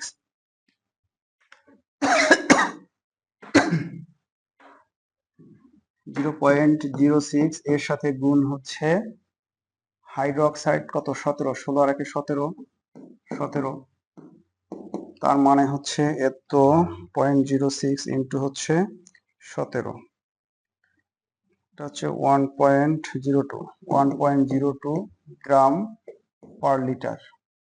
ঠিক আছে, তো একটা বিষয় লক্ষ্য করার মতো, সেটা হচ্ছে যে এখানে মনে হতে পারে যে হাইড্রোক্সাইডের ক্ষেত্রে এখানে আমরা এত কেন লিখবো বা লেখা উচিত কিনা। এটা একটু বুঝবার মতো জিনিস যে আমরা এখানে 0.06 লিখলাম কিনা। আসলে এখানে বলছে যে ওই দ্রবণের মধ্যে হাইড্রোক্সাইডের দ্রাব্যতা, তো দেখা যায় যে এখানে দ্রাব্যতা দেওয়া আছে MOH এর 0.03, এবং একটা MOH2 বিয়োজিত হয়ে দুইটা 2OH উৎপন্ন করে, হাইড্রোক্সাইড উৎপন্ন করে দুইটা। তাহলে MOH2 এর দ্রাব্যতা যা হবে, হাইড্রোক্সাইড দ্রাব্যতা তার চেয়ে দ্বিগুণ হবে। এই জন্য কিন্তু এর যদি 0.03 হয়, তাহলে এর তার দ্বিগুণ হচ্ছে 0.06। তো এইটা একটা আনসার, এটা একটা আনসার, এবং এটা আর একটা আনসার। ঠিক আছে, আশা করি বুঝতে পারছো। এখানে আর একটা কথা বলছে যে 25 ডিগ্রি সেলসিয়াস তাপমাত্রায় ম্যাগনেসিয়াম ফ্লোরাইড দ্রাব্যতার গুণফলের মান দেওয়া আছে। ম্যাগনেসিয়াম ফ্লোরাইড দ্রাব্যতা এবং সম্পৃক্ত দ্রবণের ফ্লোরাইড আয়নের ঘনমাত্রা নির্ণয় করো। তো বেশ ইন্টারেস্টিং এই যান্ত্রিক সমস্যাটা, একটু খেয়াল করে দেখো। দেওয়া আছে যে ম্যাগনেসিয়াম ফ্লোরাইড এটা যখন আয়নিত হয়ে যায়, তখন এইটা ম্যাগনেসিয়াম 2+ প্লাস হচ্ছে 2F মাইনাস উৎপন্ন করে। আশা করি দুইজন বিক্রিয়ার এখন সমস্যা নাই, এখন আর বারবার আগের মতো করে এত ভাঙায় বলার প্রয়োজন হবে না। আমরা যদি ধরি যে আমাদের ম্যাগনেসিয়াম ফ্লোরাইড দ্রাব্যতা হচ্ছে S, কার ধরছি, ম্যাগনেসিয়াম ফ্লোরাইড ধরছি, দ্রাব্যতা হচ্ছে S, তাহলে এর যদি S হয় তাহলে এর হবে S, আর এর হচ্ছে 2S। তাহলে এখন যদি আমরা দ্রাব্যতা গুণফল যদি এখন লিখতে চাই যে KSP, তাহলে KSP সমান আমরা লিখতে পারবো ম্যাগনেসিয়াম 2+ এর মোলার ঘনমাত্রা ইনটু হচ্ছে ফ্লোরাইড এর মোলার ঘনমাত্রা 2 থাকার কারণে এখানে স্কয়ার, ম্যাগনেসিয়াম 2+ হচ্ছে S আর ফ্লোরাইড হচ্ছে 2S এর উপর স্কয়ার, বা এটা 1:2 অনুপাতে বিক্রিয়া করে, তাই এটা হচ্ছে 4S3। 4S3 যদি হয় 4, এখানে S এর মান কত, S এর মান কত তা জানি না, এটা S কিউবটাই থাক, এটা লিখবো না, এখানে একটা জিনিস লিখবো, এখানে KSP এর মানটা কিন্তু দেওয়া আছে, KSP এর মানটা দেওয়া আছে, এইটা এত দ্রাব্যতার গুণফল, এইটার মানটা দেওয়া আছে। তো যেহেতু দ্রাব্যতার গুণফলের মানটা দেওয়া আছে, মানে KSP এর মানটা দেওয়া আছে, তাহলে এখানে KSP এর মানটা যদি আমরা লিখি যে 7.26 ইন্টু 10⁻⁹। এখন আমাদেরকে ম্যাগনেসিয়াম ফ্লোরাইড দ্রাব্যতা নির্ণয় করতে বলছে, ম্যাগনেসিয়াম ফ্লোরাইড দ্রাব্যতা নির্ণয় করতে বলছে। আমরা এই দ্রাব্যতাটা আবার ধরে নিয়েছি, আমরা ধরে নিয়েছি যে ম্যাগনেসিয়াম ফ্লোরাইড দ্রাব্যতাটা হচ্ছে S, তার মানে আমাদেরকে S এর মান বের করতে হবে, এই তো। তাহলে যদি এখন আমরা এস এর মান বের করতে চাই তাহলে 7.26 ইন্টু 10⁻⁹ এইটাকে আগে 4 দ্বারা ভাগ করতে হবে, করার পর তার কিউব রুট করতে হবে। কিউব রুট করলে যা হবে সেটাই হচ্ছে এস এর মান। তাহলে কি কি করতে হবে? 7.269 এটাকে ভাগ করতে হবে 4 দ্বারা, করার পরে কিউব রুট করতে হবে। তাহলে শিফট চাপার পরে স্কোয়ার রুটের ইয়েটা চাপার পরে যদি অ্যান্সার চাপি তাহলে আমার কিন্তু কিউব রুট হয়ে যাবে। 1.219 বা 1.22 ইন্টু 10⁻³ এইটা হচ্ছে দ্রাব্যতা। তো এই অবস্থায় এর দ্রাব্যতা যদি এত হয় তাহলে এখন প্রশ্ন রাখছে, তাহলে দ্রবণ যেহেতু দ্রাব্যতা গুণফল ব্যবহার করা হয়েছে, এখানে দ্রাব্যতা গুণফলের মান ব্যবহার করা হয়েছে, সুতরাং আমরা বলতে পারি দ্রবণটা আমাদের সম্পৃক্ত ছিল। আমার সম্পৃক্ত দ্রবণে ম্যাগনেসিয়াম হাইড্রোক্সাইডের দ্রাব্যতা গুণফলের মানটা দেয়া আছে, সেই মানটা হচ্ছে এত। এখন সম্পৃক্ত দ্রবণে যদি দ্রাব্যতা ম্যাগনেসিয়াম হাইড্রোক্সাইডের দ্রাব্যতা গুণফল যদি এইটা হয়, তাহলে আমাদের প্রশ্ন হচ্ছে যে এই ফ্লোরাইড আয়নের ঘনমাত্রা কত হবে? অনলি ফ্লোরাইড, এই ফ্লোরাইডের ঘনমাত্রা কত হবে? তাহলে এস যদি এত হয়, আমরা এখান থেকে কিন্তু 2s পাইছি ফ্লোরাইডের ঘনমাত্রা, এবং আমরা এখানে বসিয়েও দিয়েছিলাম। এখান থেকে এখানে দেখো রূপান্তরটা, এখানে আমরা এইরকম ফ্লোরাইডের স্কয়ার ব্র্যাকেট লিখেছিলাম, এটা হচ্ছে তার ঘনমাত্রা, আর এই ঘনমাত্রা সমান আমরা বসিয়েছি কিন্তু 2s, আর স্কয়ার ছিল দেখে স্কয়ার দিছি। তাহলে ফ্লোরাইড ঘনমাত্রা হচ্ছে 2s, তাহলে 2 ইন্টু হচ্ছে s এর মান হচ্ছে 1.22 ইন্টু 10⁻³ তাহলে এর মান হচ্ছে 2.44 গুণন 10⁻³ তো এটাই আর কি অ্যান্সার, ফ্লোরাইডের ঘনমাত্রা। আর কি বলছে? আর কিছু বলেনি এখানে। তো এখানে অনেকগুলো গাণিতিক সমস্যা আছে, এগুলো তোমার প্র্যাকটিস করবে, যত বেশি প্র্যাকটিস করবে তত পারফেক্ট হবে। এই গাণিতিক সমস্যাগুলো সবগুলো আগে যে সমস্যাগুলো করাইছি সেটার অনুরূপ, এখানে ব্যতিক্রম তেমন কিছু নাই, এগুলো তোমার নিজেরাই প্র্যাকটিস করবে। আচ্ছা, এখন আমরা একটা ইন্টারেস্টিং একটা গাণিতিক সমস্যা দেখব। এই সমস্যাটা বুয়েটে এসেছিল 20-21 সেশনে। হ্যাঁ, তো একটা বিষয় হচ্ছে যে এই টিউটোরিয়াল গুলো কিন্তু তোমার একাডেমিক তো কভার করবেই, পাশাপাশি তোমার অ্যাডমিশন পর্যন্ত কভার করবে। আর এই টিউটোরিয়ালে ইনস অ্যান্ড আউটস সব কিছু কিন্তু আলোচনা কিন্তু করা হচ্ছে। সুতরাং তোমার একটা বেসিক স্পষ্ট রাখার জন্য যা যা প্রয়োজন সব কিন্তু এই টিউটোরিয়ালে পাবে। এই জন্য হয়তোবা একটু টিউটোরিয়াল একটু লম্বা হবে, এটা খুবই স্বাভাবিক ঘটনা। আচ্ছা, এবার আমরা একটু দেখি, এখানে বলছে যে ম্যাগনেসিয়াম হাইড্রোক্সাইডের দ্রাব্যতা গুণাঙ্কের মান দেওয়া আছে, দ্রবণের পিএইচ যদি 10 হয় তাতে ম্যাগনেসিয়ামের ঘনমাত্রা কত? তো এইটা বুঝতে গেলে আমাদেরকে, আচ্ছা আগে গাণিতিক সমস্যাটাকে সমাধান করি, যেখানে প্রবলেম হবে সেখানে ওই বিষয়টা এখন বুঝায় বলবো। তো দেওয়া আছে যে পিএইচ এর মানটা হচ্ছে 10। তো পিএইচ কি জিনিস এইটা যদি তোমাদের জানা না থাকে তাহলে একটু সমস্যা হবে। তো প্রশ্নটা যেহেতু বুঝতেই পারছো যে অ্যাডমিশনের প্রশ্ন, নিশ্চয়ই পড়াশোনা করে যাওয়ার পর তো অ্যাডমিশনে অ্যাটেন্ড করবে, তাই না? ততদিনে কিন্তু রাসায়নিক পরিবর্তনে পিএইচ স্কেল, পিএইচ কিভাবে গণনা করতে হয়, এগুলো সম্পর্কে অনেক কথা আছে, এই জন্য মতো এটা আসছে।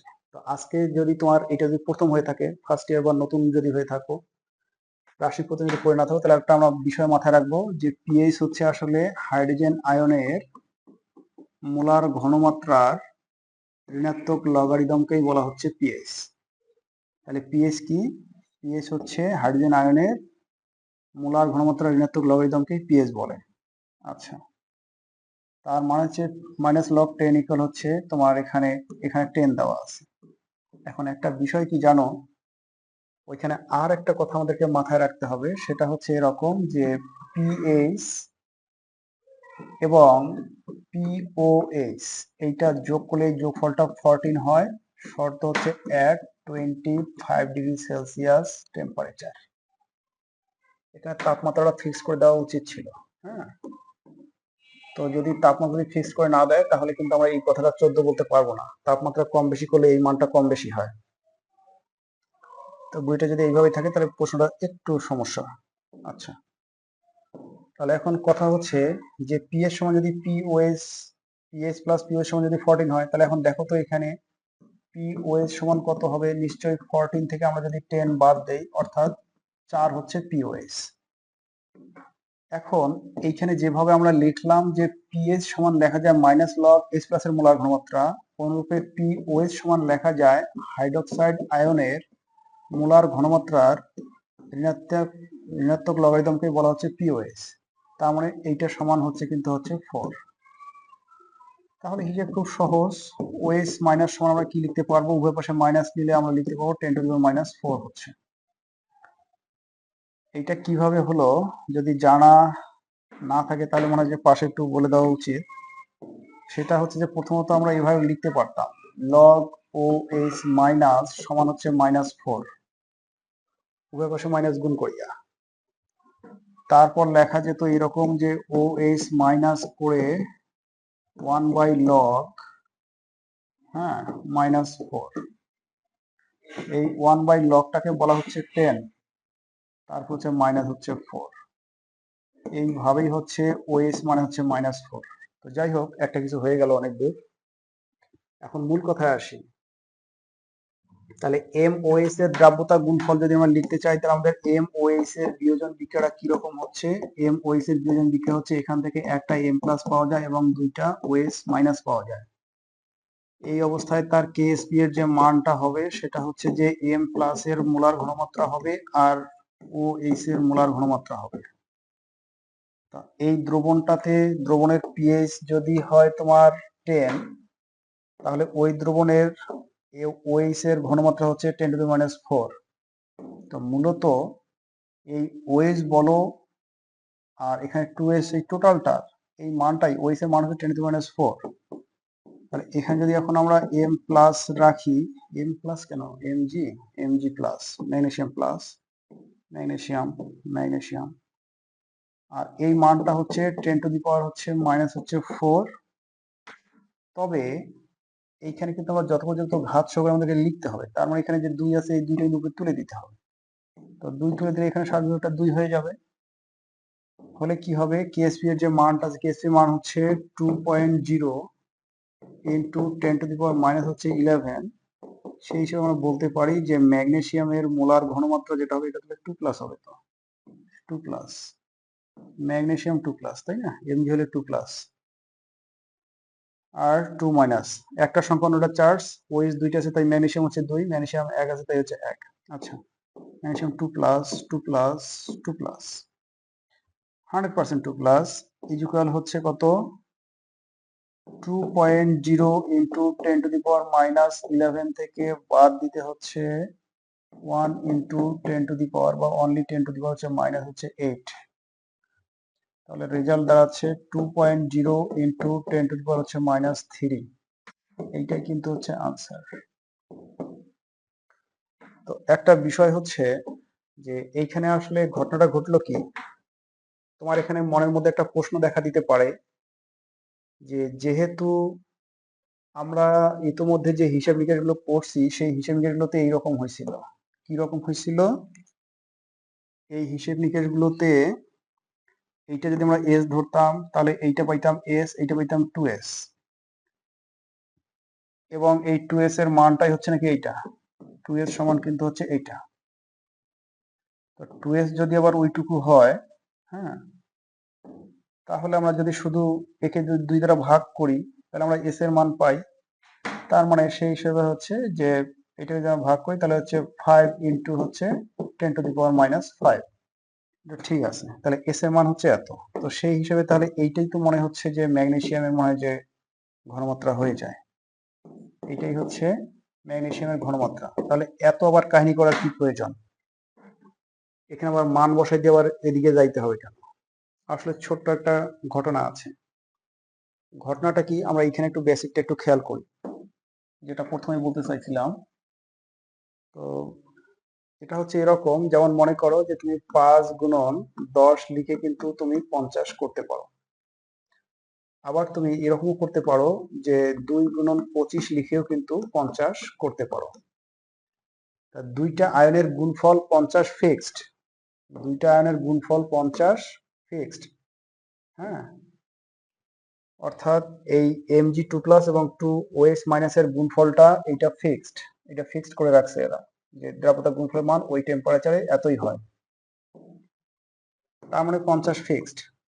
এখন 50 যদি ফিক্সড হয় তাহলে একটা বিষয় একটু চিন্তা করে দেখো তো, এই 50 ফিক্সড হয়ে যদি যায়, আর আমি যদি বলি যে একটা হচ্ছে 10, তাহলে অপরটি কত, তখন তোমার কিন্তু 5 বলতেই হবে। অথবা যদি বলতাম যে একটা হচ্ছে 25, তাহলে অপরটি কত, তাহলে সেটা কিন্তু তোমার 2 বলতেই হবে। তার মানে হচ্ছে যে যেহেতু গুণফলটা ফিক্সড, তাই আর একটাকে যদি তুমি ফিক্স করে দাও তাহলে অপরটা কিন্তু এইটার উপর নির্ভর করবে কিরকম হচ্ছে। এখানে pH 10 বলে দেওয়ার মাধ্যমে মূলত হাইড্রোক্সাইডের এই ঘনমাত্রা কিন্তু ফিক্সড করে দিছে, 10⁻⁴ এটা ফিক্সড করে দিছে। দেওয়ার কারণেই কিন্তু ম্যাগনেসিয়ামের ঘনমাত্রা কি হবে সেটা কিন্তু আমাদেরকে নির্ণয় করতে হবে। তার মানে আমাদের অ্যান্সার কিন্তু এইটা আমরা এভাবে বলতে পারবো না, এভাবে বলা যাবে না, বলতে হবে কিন্তু এইভাবে। তো আশা করি বিষয়টা বুঝতে পারছো। এখানে অনুরূপ কিছু সমস্যা আছে, এগুলো তোমরা একটু দেখে নেবা। তো এই হচ্ছে মোটামুটি দ্রাব্যতা গুণফল এবং দ্রাব্যতা গুণফল রিলেটেড গাণিতিক সমস্যাগুলোর ব্যাখ্যা। এখানে মূলত আমরা শিখলাম দ্রাব্যতা গুণফল দেওয়া থাকলে দ্রাব্যতা নির্ণয় করা যায়, দ্রাব্যতা দেওয়া থাকলে দ্রাব্যতা গুণফল নির্ণয় করা যায়। আমরা আমাদের পরবর্তী টিউটোরিয়ালে যেটা শিখবো সেটা হচ্ছে যে এই দ্রাব্যতা গুণফলের নীতি প্রয়োগ করে কিভাবে দুইটা ভিন্ন লবণের দ্রবণকে মিশ্রিত করে অদক্ষেপ পড়বে কি পড়বে না সেটা যাচাই। ওইটাকে আর এখানে টেনে আনছি না, কারণ এটার সাথে ওটার সম্পর্ক থাকলেও ওখানে আরো অনেক বিস্তৃত কিছু কাজ করার আছে, ওটা আমরা আলাদা করে দেখবো। তো সে পর্যন্ত ভালো থাকো, থ্যাংক ইউ ভেরি মাচ।